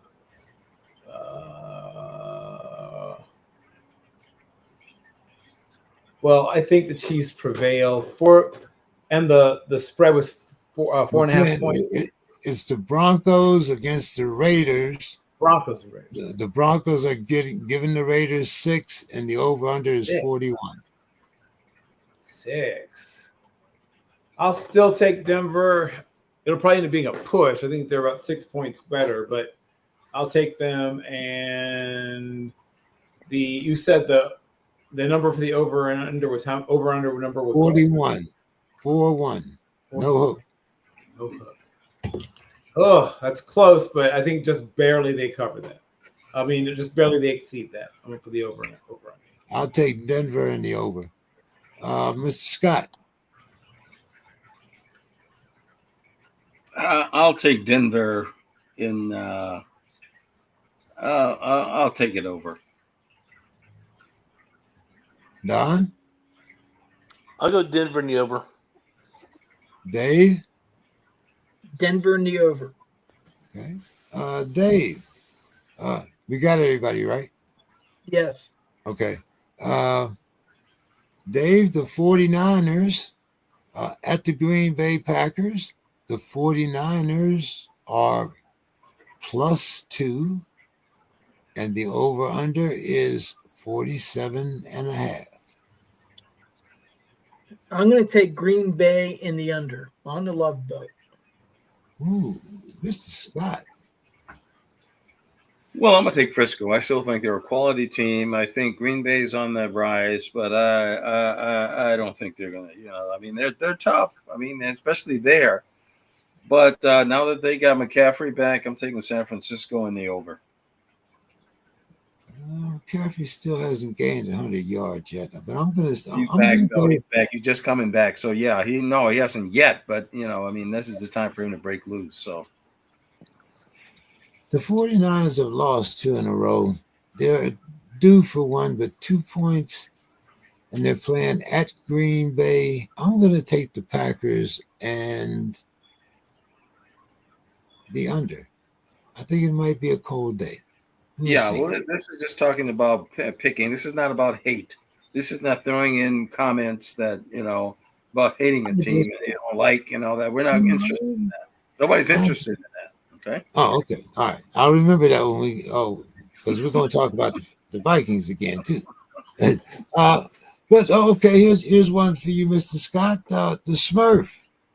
Oh, what about Don and Bill for San Francisco and Green Bay? I want to hear Bill on Green Bay. The Packers, the Packers are giving the 49ers 2 points, Bill, and the hook is 47.5.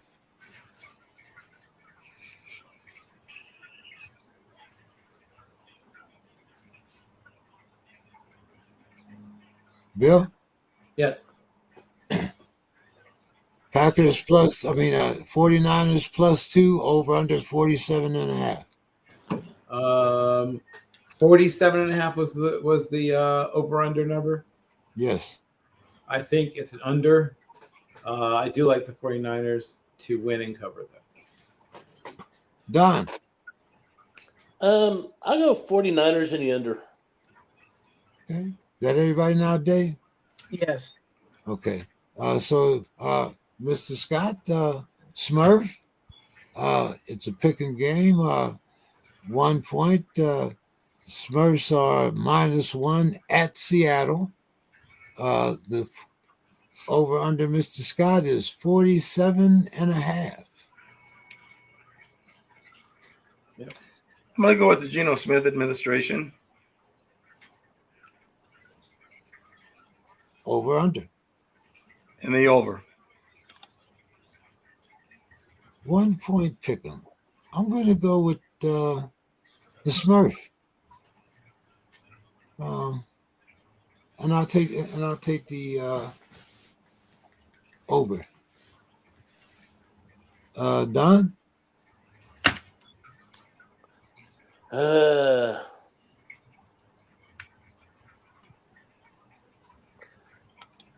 talking about Seattle, right? Yep. I'll take Seattle in the under. Who did you miss, Dave? Bill, and I'm taking Seattle in the under. Bill. Yes. Seattle +1 at home. Over under 47.5.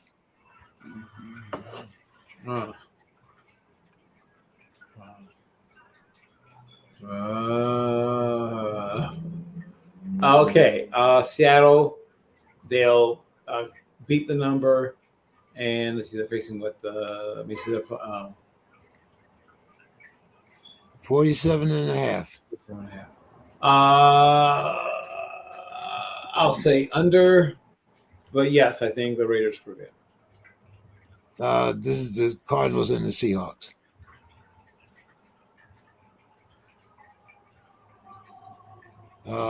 Let's see. Okay. Bill, staying with you. The Philadelphia Eagles are giving the Rams 2.5. The over-under is 49.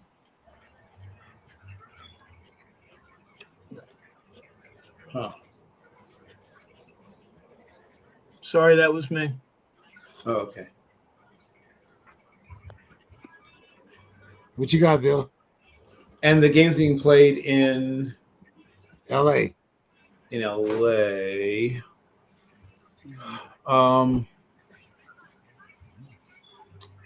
Games playing in LA. And the over-under number is 47.5. 49. 49. Yikes. Okay, well, I'll definitely take the under. And the Rams are playing the Seahawks? The Rams are playing the Eagles. Oh, the Eagles. Okay, well, I'll take the Eagles and the under. I'm taking the Eagles and the over. Mr. Scott. Rams and the under. Dave. Philly and the under. Didn't hear you, Dave. Philadelphia and the under. Okay. Don. Eagles in the over. Okay. Don, the Ratbirds and the Chargers. The Chargers are at home. They're giving up 2.5 points, and the over-under is 51. Ooh. I'll go Chargers in the under. Derrick Henry makes up for last week. Lamar Jackson, good day. I'm going to take the Ratbirds, and I'm going to take the over. Mr. Scott. Boy, this is tough. I mean, the Chargers, that 7-3 record in Baltimore, they don't seem like they play smart football all of a sudden. I'm going to take the Chargers. Okay. All right. Bill. Okay. Games in LA. Games in LA. Right. Okay. And the spread was 2.5. The spread is 2.5. The Chargers are giving. The Chargers are getting 2.5, and the over under is 51. well, with the Chargers getting 2.5, which lets you know that they're sort of accounting for Home people field not being advantage. on the Chargers. I'll go ahead and take LA, and the number was 49. You said 51. You're 2 games behind, Bill. You got to wake up. okay. Well, yeah, no, 51 is crazy. Yeah, I'll take the under. And I did not get Anthony's over under for that last game. For the Yeah. I'll take Baltimore. the game under.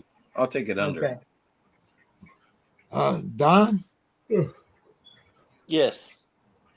we're talking about the Ravens and the Chargers. No, Took I the said Chargers in the under. I said Chargers in the under. Oh, okay. You got that? Okay. Did So we James, you had the Baltimore in the over, and I think everybody else had the Chargers in the under. Okay. So that'll be interesting. Let's see.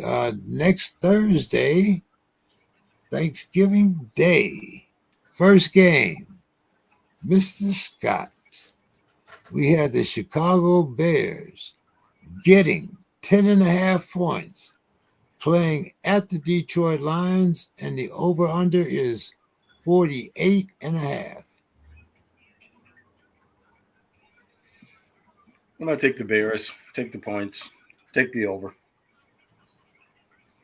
Could be 5 more interceptions from Jared Goff. Sounds like a little hate there, Mr. Scott. I don't know. What do you say, Dave? 10.5 is a lot. But I think Detroit likes to beat up on people. So I'm going to take Detroit in the over. I'm also going to take Detroit in the over. Don? Detroit in the over. Bill? Oof.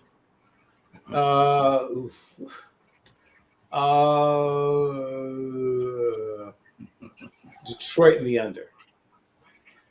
Everybody, Dave? Yes. Okay. The next game, the Giants will be playing the Cowboys. This is another Thursday game, I believe. Well, no, this is a Sunday. Is that a Sunday or a Thursday game? I think it's a Thursday game. The Giants and the Cowboys. The Cowboys are giving the Giants 2.5, and the over-under is 39. Dave? I said before I've quit picking Dallas because they cost me too many. So I'm going to take the Giants get 2.5. So I'm going to take the Giants, and I'm going to take the under in this case. The quarterback situation for both teams is kind of crazy. Yeah, but Dallas is 0-5 at home so far. Then taking the Giants is good. Mr. Scott, who you like here? Well, Giants, it's inconsequential. I mean, this is an inconsequential game. I mean, this is, just for fun only. I mean, this, either one of these teams are really just, I mean, they're at the bottom. They're done. I'll take the Giants just for the heck of it. I think the Cowboys are just probably playing to get, maybe they are playing to get Dion and Shador. Maybe they don't even really care what's happening. So I'm going to take the Giants, and I'll take the under. The Cowboys are washed. I'm going to take the Giants, but I'm going to take the over. Don? I'm going to take the Giants in the under. Bill? Giants and what was the number for over and under? 39. Yeah, I'll take the Giants, and I will take the under. Okay. Everybody, Dave? Yeah, and that's a Thursday game. Right. Okay. And so the other Thursday game would be the Dolphins against the Green Bay Packers. The Dolphins are giving, the Packers are giving the Dolphins 3.5. The over-under is 47. Bill. Yes. You said, and this. Wait, this game's being played where? It's playing in Green Bay. The Dolphins are playing. The Dolphins are getting 3.5, and the over/under is 47. Green Bay and the under. I'm going to follow that car. I'm going to go Green Bay and the under also. Mr. Scott.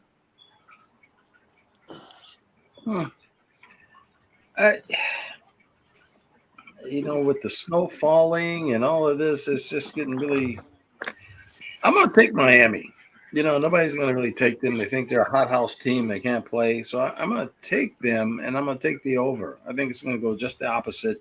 And this is where I'm going, just the opposite things. And this is how I'm going to win. This is how I'm going to beat you in the Pittsburgh thing. This is how I'm going to win everything that's going on. I'm just going to continue to do my winning streak.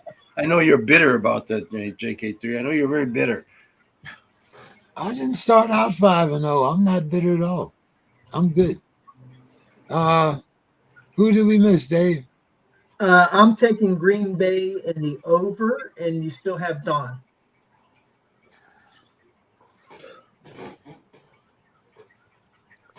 Don says Green Bay in the over. Okay. Don, it's the Friday game here. The Raiders and the Chiefs. The Raiders are getting 12.5. The over-under is 43.5, Don. Chiefs in the over. I'm going to take the Chiefs and the over also. Mr. Scott. And what is this? The Chiefs and who? The Raiders. Oh, yeah, Chiefs will beat them. There's no problem there. Chiefs and over. Who we missed, Dave? I'm going to actually take Raiders in the points, and we still have Bill. Bill. Raiders getting 12.5 from the Chiefs. The over-under is 43.5. I'll take the over, and I will take the Raiders. Okay. Bill. The Seahawks against the Jets. The Seahawks are giving. No, the Seahawks are getting 1.5. The over-under is 44.5. Okay. The Jets are minus 1.1.5. Yep. Okay. Huh. Well, I will take the Seahawks. I would take the Seahawks probably, even if I hadn't thought I misheard, but I'll take this. And the over-under mark was 44.5. 4.5.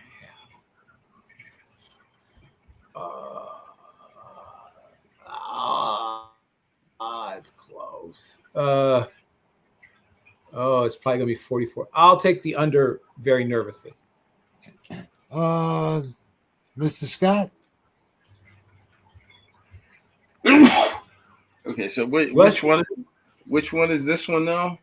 This is the Seahawks, plus or minus 1.5. They're playing the Jets. Bless you. And the over-under is 44.5. Oh gosh, I'll take the Seahawks and the under. The Jets are no good. They're done. I thought you were being a contrarian, Anthony. Yeah, but then when you're just a palooka, when you're a palooka, I can't take them. Yeah. Okay. Who we miss, Miss Dave? I'm taking Seattle in the under, and we still have Don and yourself. Okay, I'm going to take the Seahawks, and I'm going to take the over. Don. Seattle in the under. Don, your Texans at the Jags. The Texans are giving the Jaguars 6.5, and the over/under is 42.5. I go Texans in the under. I'm going to take Texans in the over. Mr. Scott.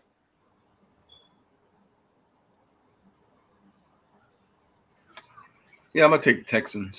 The over. Dave.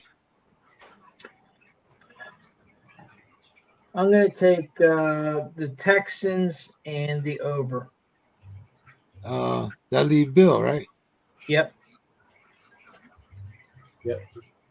And it's being played. It's being played at Jacksonville. Jacksonville's getting 6.5. Over/under is 42.5. I will take Jacksonville and a very barely scraping over. Okay. Everybody there, Dave? Yes. Okay, Bill, the Titans are getting 7 points. They're playing the Commanders, and the over/under is 44.5. Okay. Wait, what's the spread? 44.5.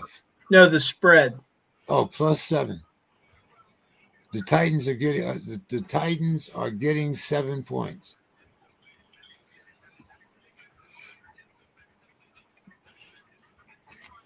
I'm taking the Commanders and the over.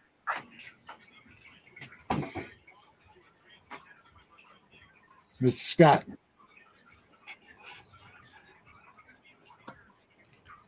Yeah, I'm taking the Commanders.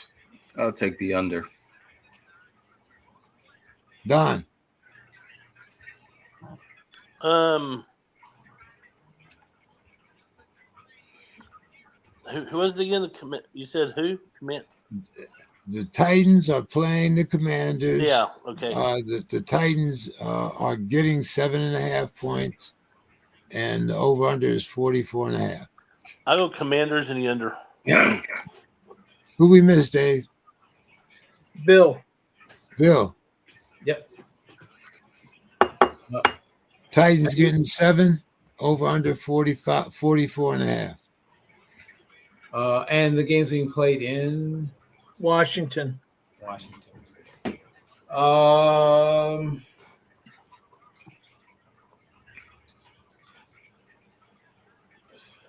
So, and they're giving.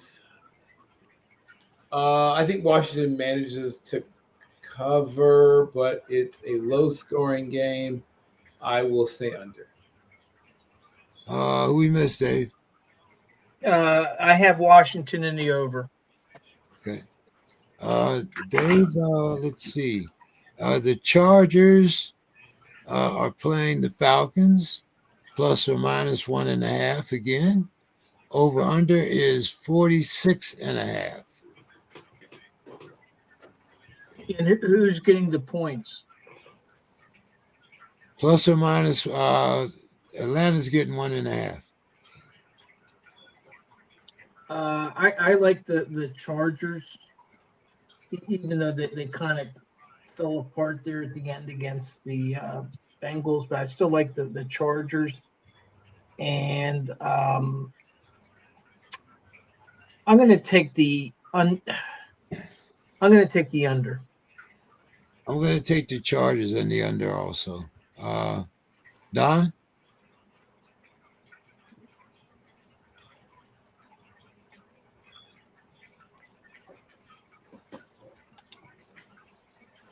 You're on mute, Don. Don is pulling a bill. Uh-oh. Oh, now that's concerning. Don, can you hear us yet? I guess we'll get Bill. Bill, Chargers, Falcons. Chargers are giving the Falcons 1.5. Over/under is 46.5. I will take the over and the Chargers. Don, you're still on mute. I think Don went to sleep on us. You know what? I'll message him and get his pick on this one. Okay. And we still have Anthony to go. Anthony. This is my lock of the week. Charges over. This is the lock, lead pipe cinch of the week. Lead pipe cinch of the week. Get out Okay. get the insulin money out, right? Yep. Hey, we got Don back. Don's back. Don, Chargers, Falcons. I'll go Falcons and the under. Okay. Well, I got you there, Don. We got everybody now there, Dave? Yes. Okay. Don, the Colts are giving the Colts are giving the Patriots 2.5. Over under is 43. I'll go Colts in the under. Don. Dave. I'm going to take the Colts, but I'm going to go with the over. I'm going to take the Colts with the over also here. Mr. Scott. I'm going to take the Colts and the under. New England is, they're no good. They used to be, not anymore. Got everybody there? Bill? We need Bill. Bill, Okay. The Colts against the Patriots. Patriots are getting 2.5. Over under is 43. I'll take the Patriots and the under. Staying with you, Bill. Steelers against the Bungles. Steelers are giving the Bungles 1.5. They're playing in Cincinnati, and the over-under is 47. I will take the Steelers and the under. I'm going to take the Steelers and the over. Mr. Scott, you like them Bungles? Yeah. So Cincinnati and the under. All they can do is kick field goals. They can't get no touchdowns. All they can do is kick field goals. They aren't any good. They have a defense, but they have no offense. I don't believe that. And Cincinnati has neither. But that's okay. I'll take the Steelers. I'll give the Bungles the 1.5. But I will take the under. Oh, you're taking the under? Yeah. Okay. I had you as the over. Okay, I'm actually going to take Cincinnati and the over. Okay. This is unbelievable. This is unbelievable. I have to mark this down. I mean, really, I have to mark this day. I can't believe that. Now, I mean, this might be AI. That might not even be done. That might be we're in the Matrix. Oh, okay. You just managed to baffle Mr. Scott Dave. So, do we have everybody there? No, we still need Don. Don. Yes.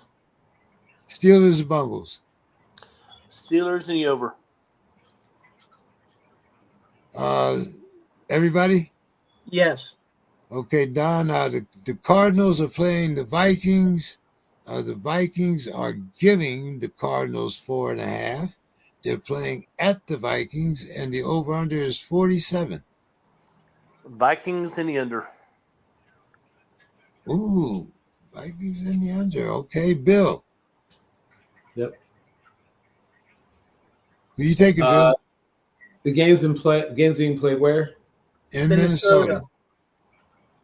In the Dome. In the Dome. And 49's the number? 47. 7's the under. The number. Okay. Then I will take the over and I will take Vikings. Ooh, okay. Dave. I'm going to take Minnesota in the under. Okay. I'm going to go with the Vikings, but I'm going to take the under. Mr. Scott, you picking Here's your chance, Anthony. Well, you have to give me a chance to make up my mind. You can't pick for me. I mean, I'm not biased like you gentlemen. Just just go right. Yeah, I'm picking the Vikings. I'm taking the over. It's based on what I think is going to happen. That has nothing to do with affinity for anybody and all this. You could have taken Arizona. kissing the ring of Tomlin and think Tomlin's so. No, it's not about that. I mean, Okay. Well, let's go with this one, Mr. Scott. How do you like this one? Tampa Bay is giving the Carolina Panthers 6.5, and the over/under is 44.5. I think Tampa, still has a little life in them. I mean, yeah, I'm going to take Tampa in the under. Carolina's no good. They're no good. Their defense is terrible. I'm going to take Tampa, but I'm going to take the under simply behind the fact that they still have no wide receivers left. But I'm going to take Tampa in the under. Yeah, Carolina released my main man, guy from the Vikings, my alma mater. Somebody picked him up, though, right? I don't know, did they? Okay, let's see. And you said the game's being played in Minnesota. No, the game is played at Carolina. Tampa Bay is favored by 6.5, and the over/under is 44.5. I will take Carolina. I think Tampa Bay wins the game, but I don't think they'll cover that number. And I think it will be over. Okay. Stan, with you, Adam Thielen. They released Adam Thielen. I'm hoping they bring him back to Minnesota to finish his career. Did we miss anybody there, Dave? I'm going to take Carolina with the points and the under. And we still need Don. I'll go Carolina in the over. Okay. Stan, with you, Don, the Rams against the Saints. The Rams are giving the Saints 2.5 points. The over/under is 46.5. Rams in the under. I'm going to take the Rams and the over. Mr. Scott. And the Rams and who? The Rams against the Saints. Oh, yeah, I'll take the Rams. Rams and Rams over. Okay. Missing anybody, Dave? Myself, I'm going to take the Rams, and it was 46.5, right? Right. I'm going to take the under. Okay. Let's see. And we still need Bill. Bill. Rams, Yes. Saints. Saints Saints getting 2.5. Over/under is 46.5. I think the Rams will cover, and I think that goes over. Okay. Everybody, Dave? Yes. Okay. Bill, the Eagles Yes. against the Ratbirds. The Eagles are giving up 3 points. They're playing at the Ravens, and the over/under is 50. Wow. No I'll hook. take 50. No hook. 50. Surprising. I'll take the under. And I think what do I think? I think the Ravens emerge. Barely. I'm taking the Eagles and the over. Mr. Scott.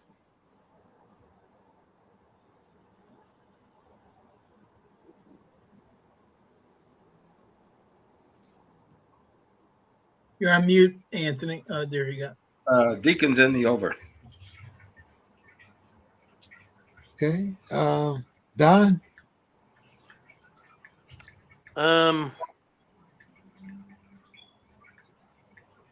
Who is it again? Where were they playing at? Who's the home team? The Eagles are playing the Ravens. The Ravens are getting Okay. So and the I'll go. over/under is 50. I'm gonna go the Eagles and the under. Everybody, Dave? I just wanted to make sure, Anthony, you said the Eagles, right? Yes. Yeah, I think Baltimore, they're tough at home. I'm going to take Baltimore and the under. Okay. Everybody? Yes. Okay, the last Sunday night game before, let's see, is the 49ers. The 49ers are getting 3 points, and the over-under is 47.5. I'm going to take the Bills and the over. Dave? Oh. What is Buffalo giving? 3. Yeah, I think they can cover that. I'm taking Buffalo and the under. Mr. Scott? Where is the game? In Buffalo. Oh man, yeah, it's hard to beat them up there. It's almost like unfair advantages when you go to some of these places. The refs and all this stuff. I mean, I think it's another trap game. I'll take San Francisco in the over. Who's left, Dave? Bill and Don. Who? Bill and Don. Bill? 49ers are getting 3 points. Over-under is 47 in the hook. He just dropped off. Oh. Don? I'll go Bills to the under. Okay. Mr. Scott, did we get your pick there? Yeah, he took 49ers in the over. Okay, so we got everybody? Except for Bill. All right. Let's see. Okay, in the last game, before we come back on December 4th, the Clowns getting 7.5, playing Denver. Over-under is 40. I'm going to take Denver and the over. Mr. Scott? Gosh. So Massage is not coming back, right? Nope. Done for the year. James Winston. They're playing Denver? Playing Denver at Denver. Oh, yeah. Denver and the over. They'll annihilate them. It'll be annihilation. Don? I'll go Denver in the under. Dave? I'm taking, and it's 40.5. It's 40. 40. And then how many points is Denver giving? 7. Yeah, I'm going to take Denver and the over. Okay. What picks did Bill miss there? He missed the Cleveland, Denver, and the San Francisco, Buffalo, just the last two. What you got, Bill? Well, I mean, what's Let's the see. spread? Okay, the Denver's let's see, Buffalo and against the Bills. I mean Buffalo against the 49ers. I got that. You got that one? Who'd you take? I don't know what the numbers are. What's the number? The 49ers are getting 3. The over-under is 47.5. I will take the over, and I will take Buffalo. And the Browns and the Broncos, the Browns are getting 7, and the over-under is 40. No hook, 40.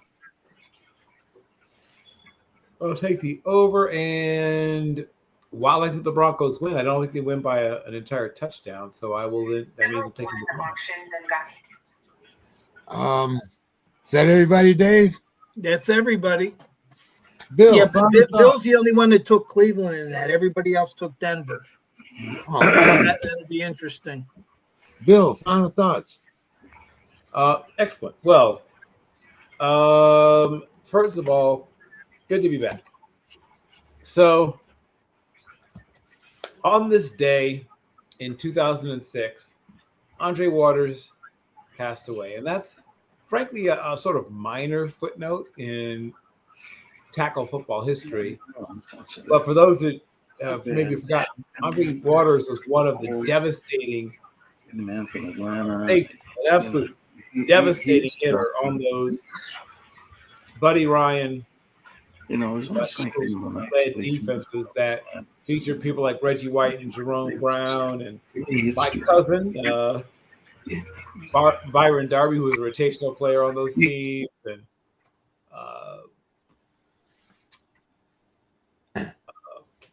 those teams were built on defense. And when I first began to really hear about CTE and its effects, I remember distinctly what happened towards the end of Andre Waters' life. And that was when not that I hadn't paid attention before, but I really begun to pay attention to CTE and the discussion and the research into it. And while, as was pointed out, we certainly aren't perfect, right? We're far from it. Attempts are being made to see what we can do and how much better we can get on this. But this impressive, intimidating, aggressive, devastating player that Andre Waters was, unfortunately also completely impacted his later life, shortened his life, and tragically in his particular case,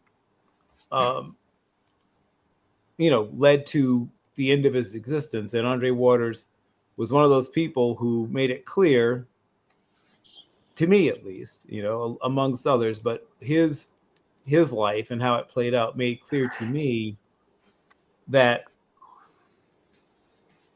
this was something to be taken seriously. And we don't know enough about it. Still don't know enough about it, but we know more than we used to. And Andre Waters, tragically and sadly, became a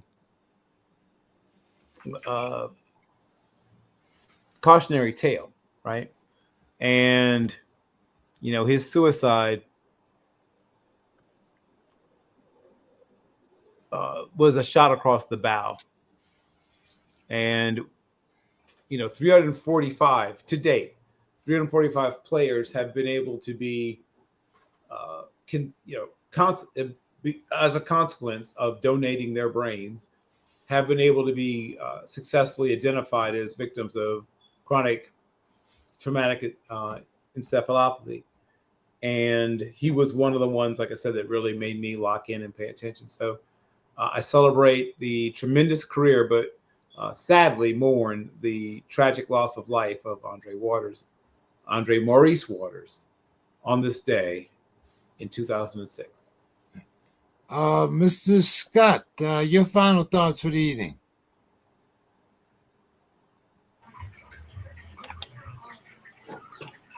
Well, I guess my final thought is just basically, I have to switch gears a little bit to basketball and the trade of Karl Anthony Towns in New York, and how they did that. I mean, the man just reports for training camp, and the first day he gets there, he said, "Oh, you're not here no more. You're traded to New York." He's like, "What? You trade to New York for Julius Randle and DeCinto?" And it's such a ridiculous thing because it really helps New York and it really depletes this team. And why they did it, because him and Edwards were really combining together to really do something great. They got really close to the cusp. They lost to Dallas, but they beat Denver. They beat a great Denver team. And Dallas is not that good because you never know. Dallas, Kyrie Irving decided to play against the Wolves. Otherwise, you never know what he's going to do. He's a flat earth, all this other kind of goofy stuff he does, but then he decided to play against us.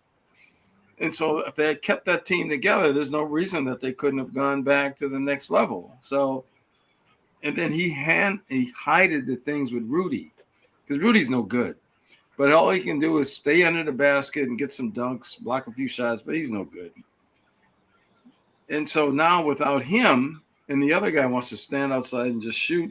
So I really hate that trade. It's going to help New York, and New York might do something in the East. And that's my only last thought is the trade of Karl Anthony Towns was the demise of the Timberwolves. All right. Don, you around for last thoughts? So, as I reported last time we talked about the Spurs, Greg Popovich did have a mild stroke.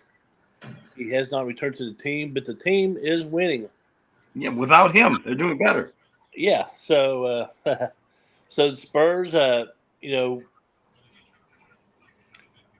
going to say we're going to playoffs, but it's looking a lot better than it did this time last year. So that's my final thought. Dave, take us home.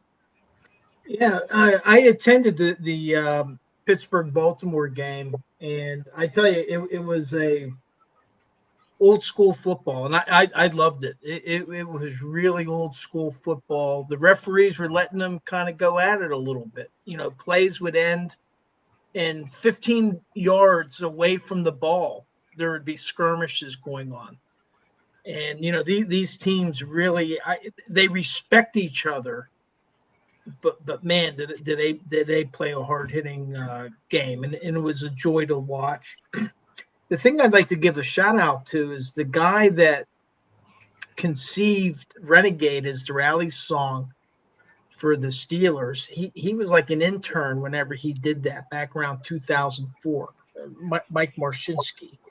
He's still with the Steelers organization here 20 some odd years later, and he's the director of alumni relations.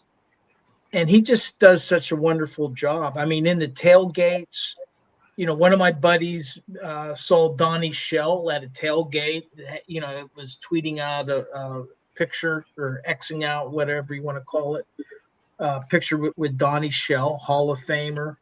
I got to meet Matt Spaeth in the Champions Club, and got to talk to him, and he's living in the Pittsburgh area.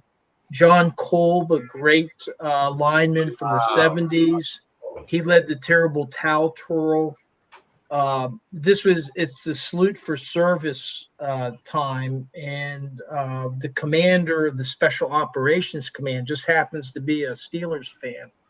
So there was like a bunch of special operators that were being recognized, but Rocky Blyer was there and went out with the current military members to be recognized during halftime. That was cool. Al Villanueva and Dave DeCastro escorted a former SEAL, elderly guy. The guy was like really limping, but he had an American flag, was waving it around. And that's not even talking about the Steelers that work or that still work for the team, like Max Starks, Charlie Batch, Craig Wolfley. But they really do. I went to away games in Las Vegas and in Washington, and they introduced some of their alumni. They had some alumni there, but nothing like what I saw in Pittsburgh. And they really do something, I think, where, once you wear the black and gold, somebody like Matt Spaeth, he had played with the Bears, I think, for a little bit. And these guys just like to come back to Pittsburgh or stay living in the Pittsburgh area in Matt Spaeth's case. And I think it's really cool because you got these players from the 70s that still resonate with the fans in Pittsburgh. And you'll see guys with Bradshaw jerseys, Lambert jerseys, Donnie Shell jerseys, Rod Woodson. You'll still see these all through the decades. And there just seems to be